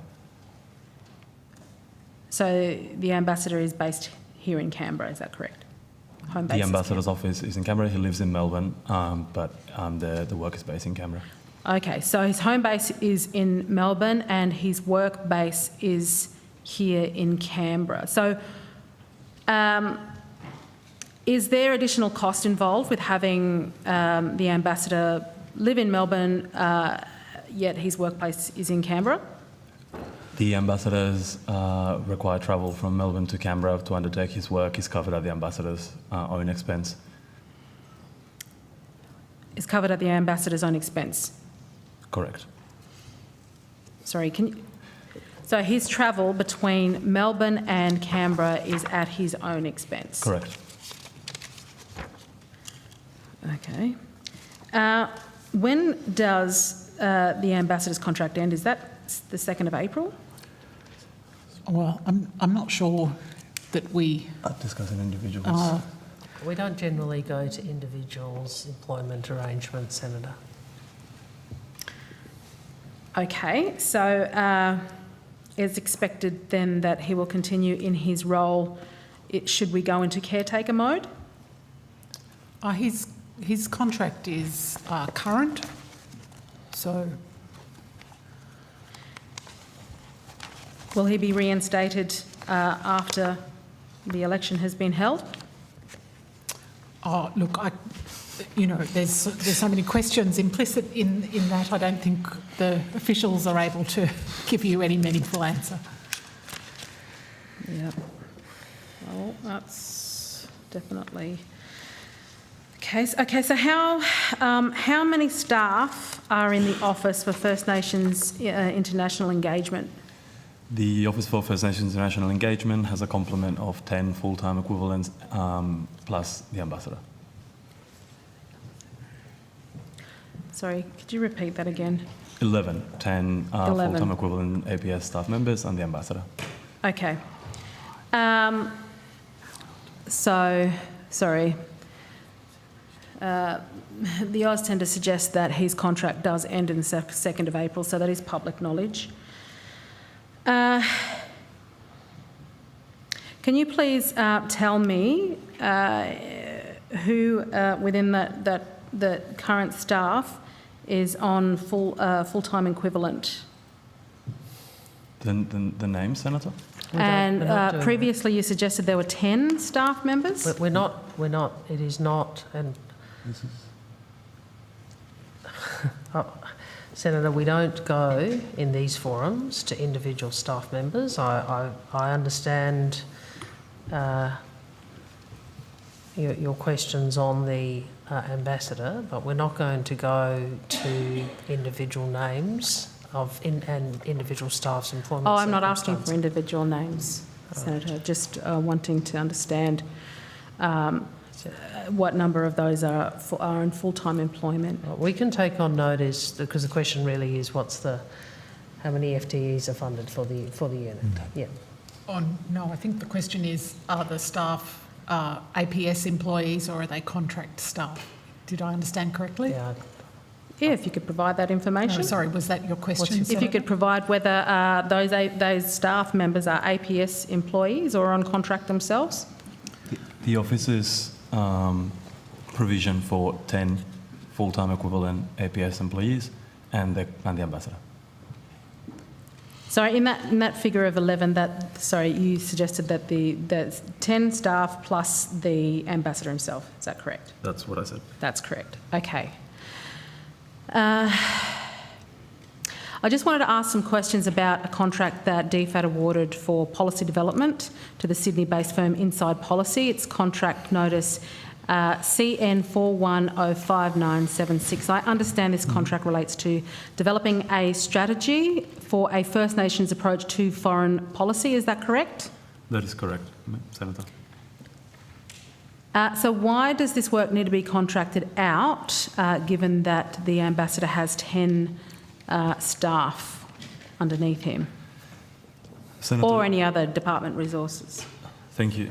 Senator, it's not unusual for government to enlist consultants or external support for complex, especially complex consultation work.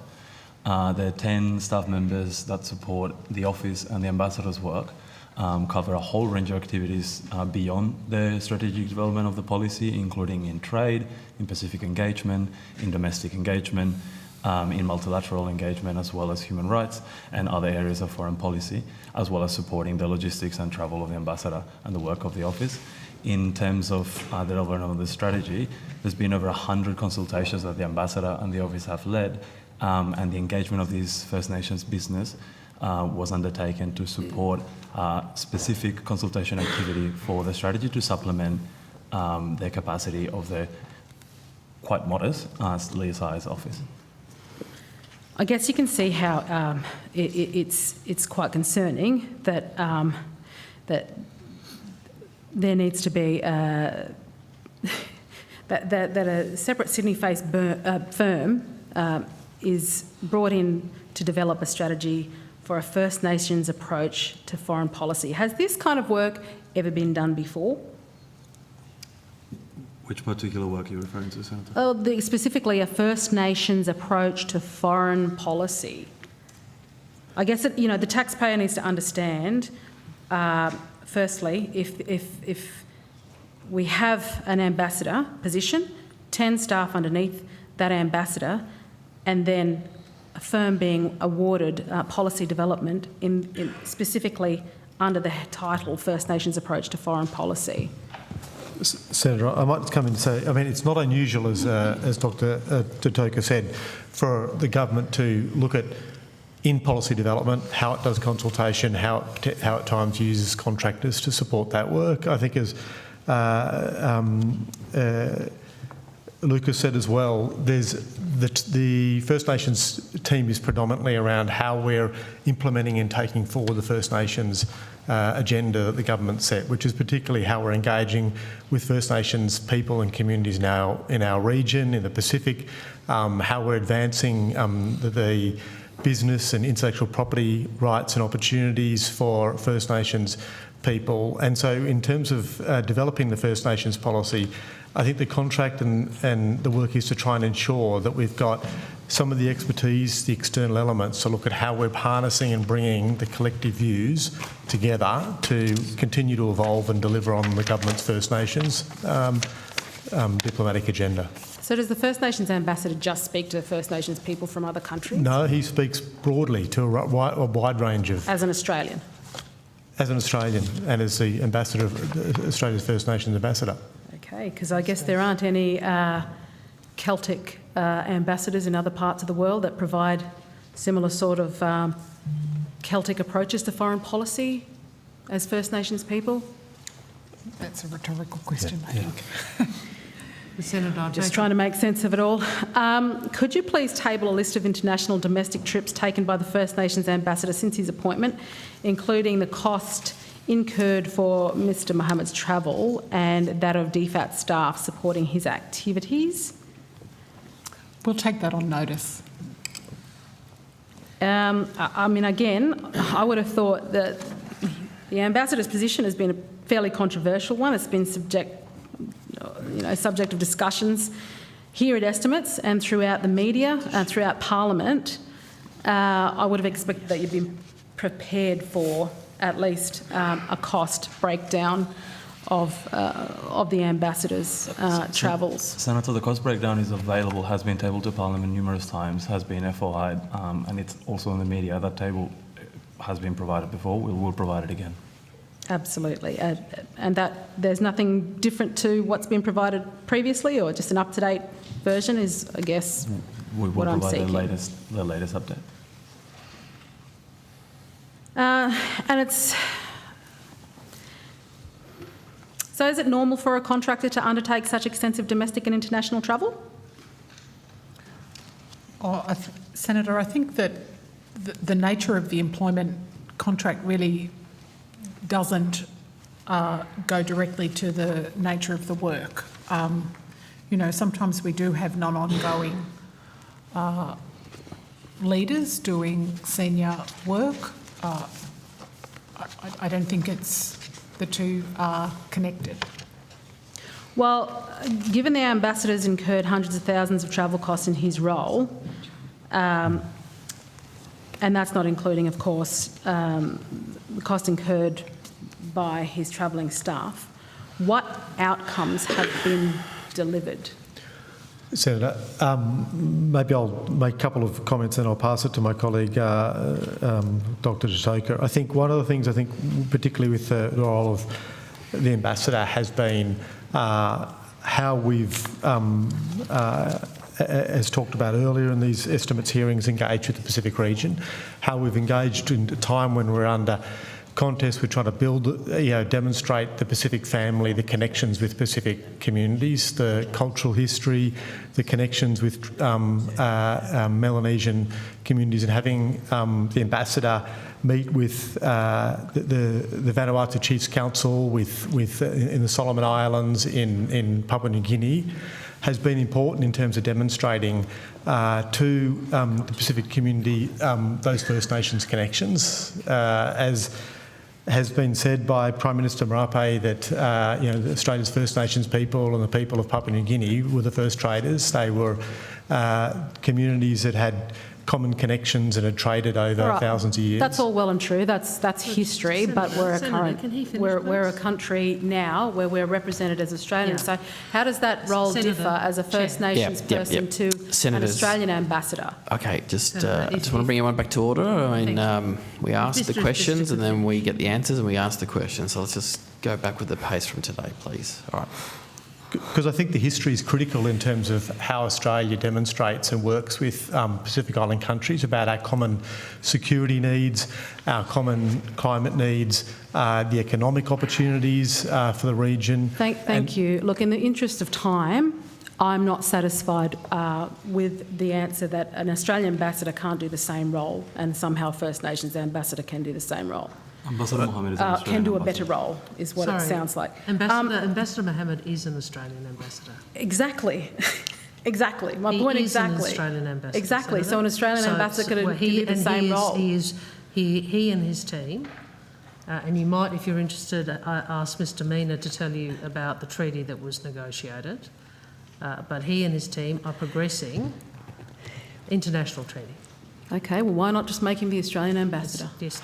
Just on that point, if I may, Minister and Senator, just to add... In the interest of time... Just very briefly to add, in respect of the tough challenges we're now facing in the multilateral system, the enormous step forward on a new multilateral treaty on genetic resources last year was an extraordinary step forward.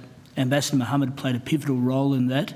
And Senator, I'm not sure if you were engaged in the discussions here with the Director General of the World Intellectual Property Organisation here in the Australian Parliament late last year, but he acknowledged the critical role that both Ambassador Mohammed and Ambassador Baxter played in the finalisation of that treaty. I can go into further detail if you wish, but that was one of the milestone accomplishments of and in the interest of time, I would like to move on because I only have a couple more questions, which I would like to ask a question around the agriculture visa.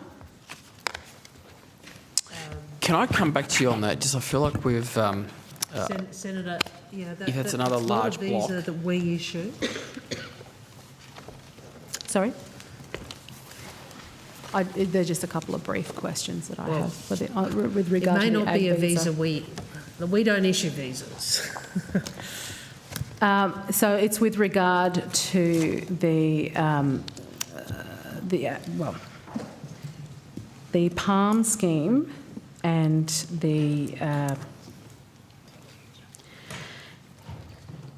and a question that was taken on notice in previous Senate estimates to the department that advised that the first cohort of workers from Vietnam under the ag visa were expected to arrive in 2025. So it's just an update on how many workers had arrived so far. Thank you, Senator. Jan Hutton, First Assistant Secretary, Pacific Integration Division. Thank you for your question and a chance to provide an update. So the initial mobilisation of workers from Vietnam, they have not arrived yet. We expect them to arrive in the first half of 2025. First half 25. So additional recruitment was expected to take place in January. What was the outcome of this recruitment, or is there still an expectation to come? Yes, Senator, recruitments have been undertaken in Vietnam and they're continuing to be undertaken, and we expect those first workers to arrive in coming months. So in 3 months? By mid-2025 we expect them to be in Australia. That's all the questions I have. Thank you. Thank you. All right. Now, Senator Darminer has about, I think, a short 5-minute block, and then I'll hand over to Senator Patterson, and then we'll break for afternoon tea. Thank you. I will be quick. You know, I'm still fairly new here, so I just had some questions probably for the officials that were just previously up, and it was really about this idea of thematic ambassadors, because there was a particular focus on the First Nations ambassador, but I understand that it is it's not unusual that Australia does have a range of ambassadors that cover themes like counter-terrorism, counter-proliferation, cyber affairs, human trafficking. So I was really just interested to understand how long have we had thematic ambassadors for, just at a high level, what are the kinds of roles that they play, and what sort of importance they have in this space. Well, thank you, Senator. Maybe I'll start. DFAT has 9 thematic ambassadors leading Australia's engagement in their areas of thematic expertise, including at international fora, in dialogue with bilateral partners and domestic stakeholders. As you say, there's covers, you know, quite different areas of work. That's why there's more than one of us at the tables, because they do cover areas. Maybe you could just pick one other as an example. Talk about yours. Well, and I don't have long, so... No. So thanks, Senator. There are 9 thematic ambassadors in total. I've got 4 in my group. I've got the Ambassador for Cyber Affairs, the Ambassador for Counter-Terrorism, the Ambassador for People Smuggling, Human Trafficking, Modern Slavery, and the Ambassador for Disarmament and Non-Proliferation. We've already heard today about some of the important work the Ambassador for Cyber Affairs is doing, in particular on leading the work in the Pacific through the flying squads, the capacity building programs there. The Ambassador for People Smuggling, etc., has been working very closely with Home Affairs in terms of tackling some of the challenges from people smuggling, as well as promoting Australia's work to combat modern slavery. The work of the Ambassador for Disarmament and Non-Proliferation has principally been leading our advocacy work in support of Australia's disarmament and non-proliferation objectives, and helping to push back on some of the disinformation around AUKUS. And finally, the CT Ambassador is doing good work in that role to promote our support for strengthening counter-terrorism, particularly in Southeast Asia. Thank you. And they've been in place for some period of time. Yeah. Yes. Counter-terrorism, for example, since March 2003. Yeah. Okay. Thank you. Thank you, Chair. Thanks for being so efficient, Senator Darminer. Now, Senator Patterson, and then we'll break at afternoon tea at 4 o'clock. Thanks, Chair. I have some questions about the US for officials' awareness. Thank you.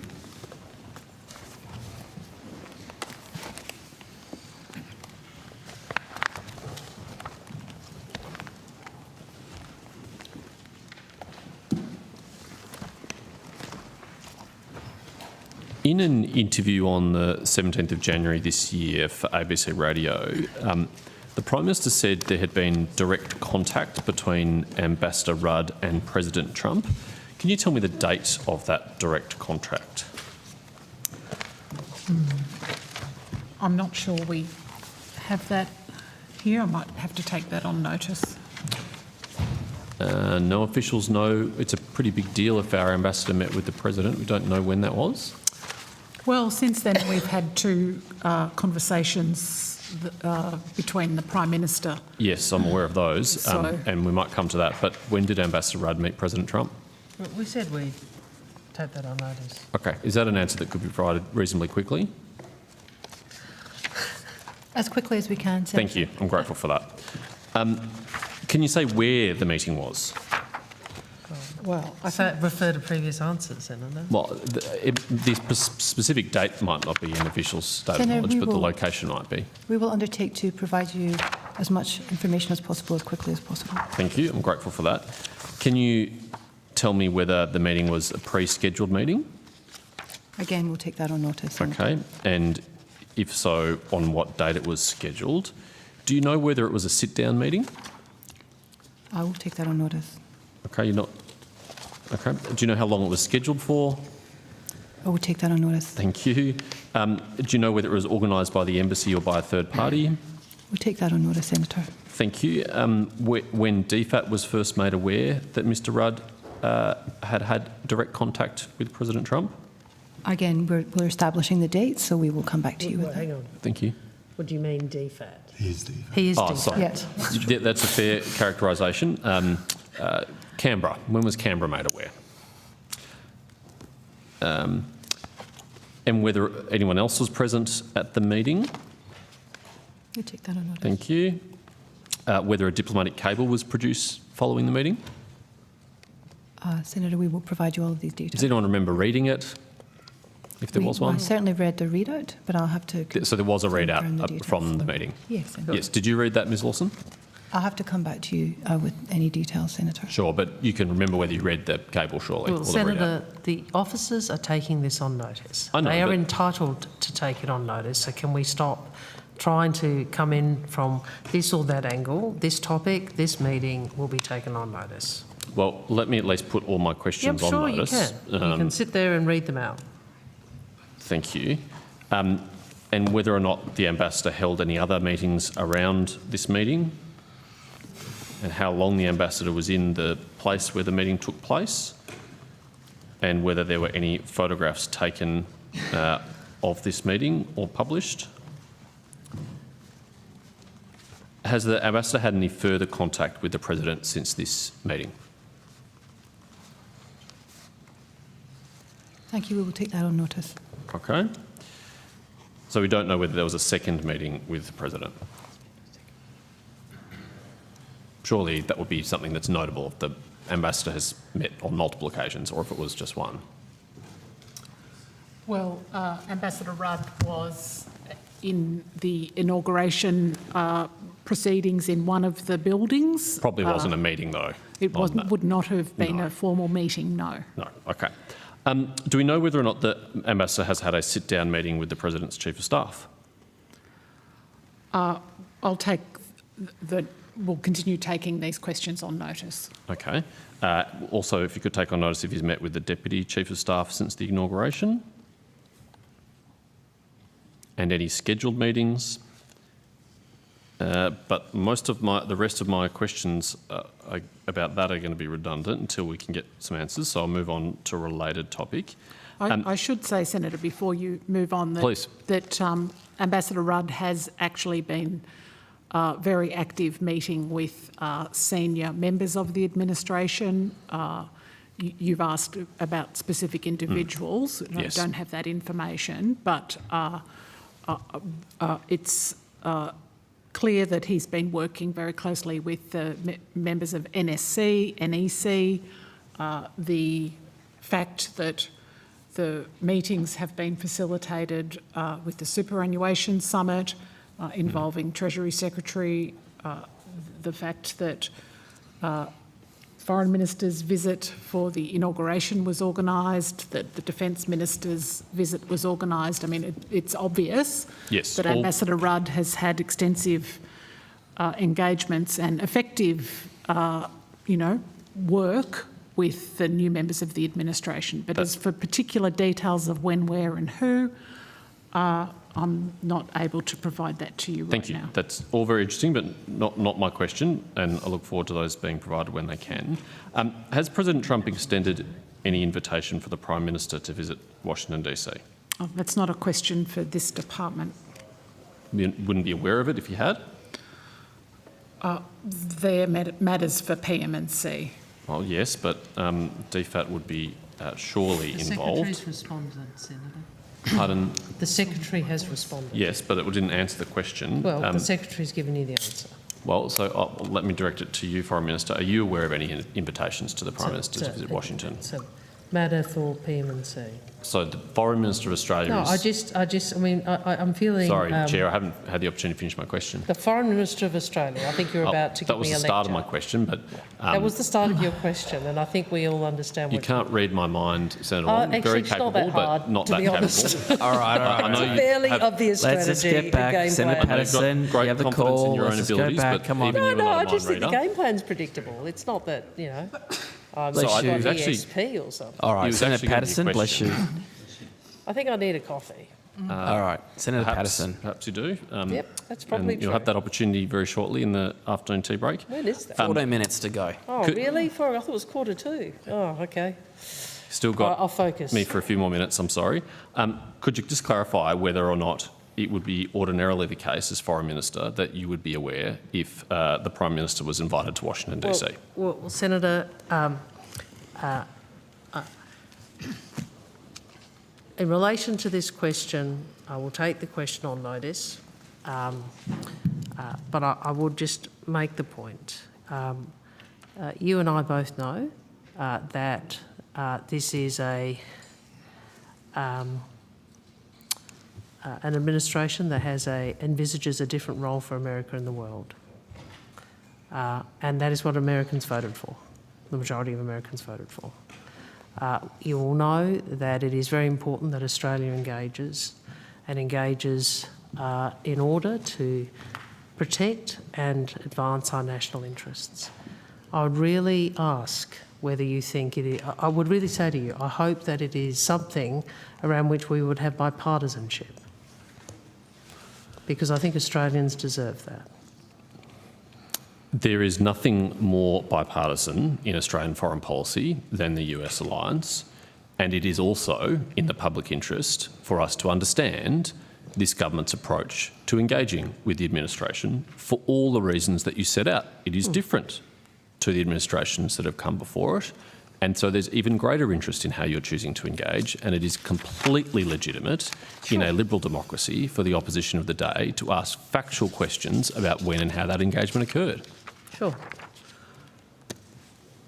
I hope that's your motivation, Senator. I'm sorry, I won't be deterred from asking reasonable questions. I'm just saying. You are not going to No, I'm just saying. discourage me from pursuing this issue. I just hope it is your motivation. Well, and I note that you have never asked for a briefing about this, and I'm happy to have you briefed if you would require that. Thank you, Senator Wong, for that offer. And I look Although forward you're not to... the Shadow Minister, obviously, but No, also, I'm not the Shadow Minister, but thank you for the offer I assume that nonetheless. Mr. Coleman would be happy for there to be a joint meeting. Since you've revisited this issue of opposition requests for briefings, I think I should place on the public record a correction to a comment that you made earlier about briefing requests. You made an observation about our failure to request a briefing. Mr. Dutton's. You made a Mr. Dutton's, not the I'll finish, and you can respond if you wish, about the failure of the opposition to request a briefing in relation to the Tasman Sea incident. I'm informed by the Shadow Minister for Defence's office that he requested a briefing on the afternoon of the 21st, that is the Friday in which the news broke, and that as of yesterday, that briefing had still not been organised. Perhaps it's been organised today. It also follows another request from the Shadow Minister for Defence on the 13th of February to be briefed on the P8 Poseidon safety incident, which as of yesterday had also not yet been agreed to. So if you're going to throw out accusations of failure to request briefings, how about you provide some? Well, I try to provide briefings as requested, and I think if you speak to Senator Birmingham, you will find that that is the case. I would also say to you, I think my reference was specifically to Mr Dutton, who has made a big issue about this, but did not seek a briefing for 4 days. So, Senator, you may point to Mr Hastie or to yourself. The Leader of the Opposition, who's made a big issue about this, waited 4 days before he sought a briefing. I think that says something. Well, we have a Westminster sister of government where we have shadow ministers who have portfolio responsibilities, and we made requests for briefings and they have not been provided by your government. So I'm not sure it would have been any more successful had Mr Dutton asked for it any earlier either. Can I say in response to that? And Please. Said, no, you know, it's interesting that you now flick to, it's the shadow minister's responsibility. You're very keen to make everything for political purposes the Prime Minister's responsibility, and as was Senator Cash and Senator McGrath on Monday in PM&C. But as soon as there's a question about Mr Dutton, you handball it. Well, I can give you examples, if you like, of when Mr Dutton requested briefings that weren't provided as well. We could go through that if you think that's a useful exercise. You use your time however you'd like, mate. Well, it's not actually my preference to use the time that way. Go I would ahead. rather I'm happy ask to. questions Has he about asked for a substantive briefing from me? issues. I don't Can think I he has. ask when the Quad meeting in India is likely to be held? It's a matter for India. There's no discussion about when that could be, or questions about our It's a availability matter to for participate? India to announce that, not for us. But Ms Lawson can probably... Senator Peter Subject, First Assistant Secretary, Geostrategy and Partnerships. As the Minister noted, it's India's turn to host the next Leaders Summit.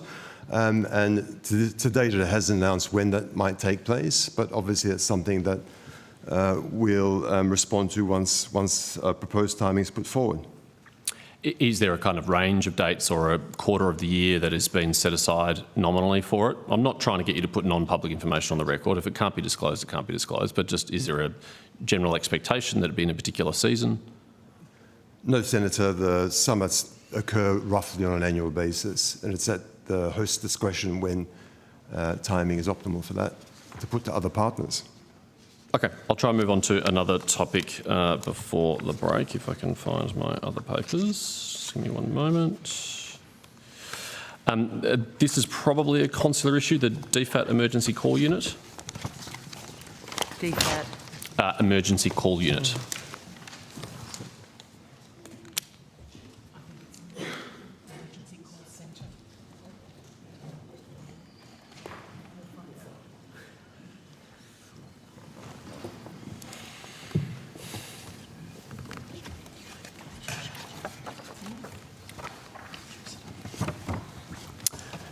Thank you.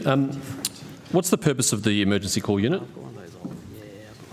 Senator, the emergency call unit is essentially a supplementary surge unit that we use during crises to take calls from members of the public, concerned family and so on in relation to whatever the ongoing crisis is. I think since January 2022, we've had 10 crises which have required us to activate the crisis centre. 6 of those involved repatriations of one form or another, and in each of those we would have used the ECU for a certain amount of that time. Often kind of life-threatening situations. Correct. Yeah. What happens if they're kind of overloaded with calls and someone calls? What happens then? We have a spillover arrangement with Services Australia.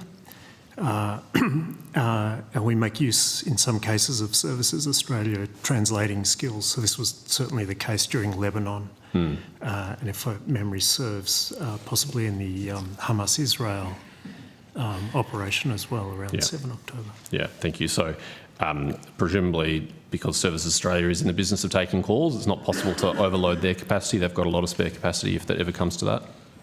Yeah, I mean, they have spare capacity. We have capacity too at that time, and it's useful for us in a way. The ECU is right there next to the crisis centre. You know, when a crisis is on, I can move between all 3 and just see what the temperature is as we're trying to move people, etc. Thank you. It's been brought to my attention on question on notice 78 from Senator Steele, John, that last year, in 2023, between 8 November and 1 December, calls to the Minister's office were redirected to the emergency call unit for 24 days or 18 working days. Is that correct? Do you have the dates again? Sorry. 8 November and 1 December 2023. That was during the Hamas. Yes. Israel, yeah.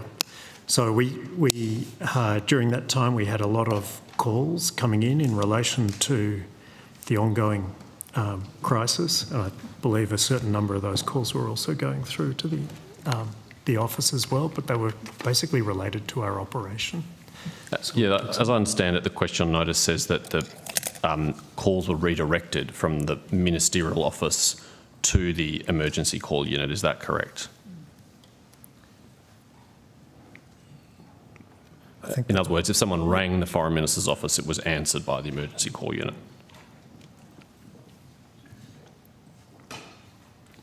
Yeah, I'd have to double check what the actual mechanism was, whether the call went there and was pushed back to us or whether it was diverted directly. I don't know. But regardless of the kind of technical mechanism, the substance is right. Is it not that those calls are redirected from the ministerial office to the call unit? Certainly a number of calls were redirected. Yes. The question on notice says 3,369 calls. Is that accurate? Must be. I assume it is because it's been answered in the question. It's your question on notice, yeah. yep. Yeah. Can you tell me, were all of those calls about evacuating Australians from the region?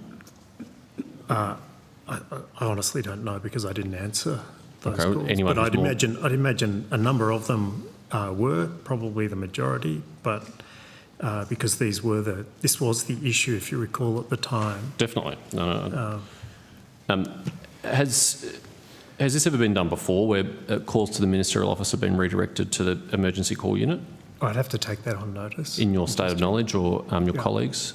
I don't know. Can you recall a time? So last year, Lebanon, were calls redirected from the FMO I'd have to take that on notice. I don't know. No? Yeah. Evacuation of Afghanistan, do you know? I wasn't in my role at that time. Anyone else know? No, Senator, I'd have to take that on notice. Okay, all right. Do you know whether any of the calls were kind of from Australian constituents just relaying their views on the government's policy position on Israel-Palestine? I don't know, but I think you'd imagine that in some of those calls you'd get that sort of a comment in much the same way, frankly, that when we have the ECU running, we do get calls that are sometimes unrelated to specific individuals. So. Not normally diverted from the Foreign Minister's office. Was any kind of log taken recording the nature of the feedback of the calls and the purpose of the calls? I have to take that on notice. Is that standard practice? Well, there would be, in the case where somebody is calling in to raise a concern about a relative or seeking information, someone who's registered on our registration portal, there would be details taken. Right. Senator, can I? Please. Thank you. During this time, the volume of calls to the office is probably unprecedented. If you look at the number that were diverted over 18 days, nearly 3,400. And you know the size of ministers' offices. I do recall the impact and the tone of many of the calls had an impact on staff welfare and obviously the capacity of the office to function. The advice to me is that the line to the office was almost continuously engaged and it wasn't possible for us to respond or in fact register all the calls. I'm advised the department offered assistance to have calls diverted for a period of time and we accepted that. The advice to me is that the office sought an assurance that this would not interfere with the ECU's capacity to receive other calls or conduct core business, and if so, that we would look at an alternative. Has there been any cause to do so again since that occasion, or is this the only occasion in which it's occurred? I think that was the only. I can't recall. Yeah, I can't recall another time, but we'll take that on notice. Was any feedback or report been made available to your office, Minister, about the nature of the calls or the breakdown of the calls? How many related to emergency evacuation assistance? How many were constituent feedback? There were, no, we'll take that on notice, but I can say to you, some of my staff, including departmental officers engaged in the office at the time, were very distressed by the content of the calls. Yes, well, I'm sure your office probably more than any other office in this last 15 months has been on the receiving end of that. But of course, unfortunately, many staff in many offices have also been on the receiving end of those, some of them criminal in nature. That's all my questions, Chair, and I think we're at time anyway. Yeah, we are. Thank you. So we'll now break for afternoon tea. I'll see everyone back here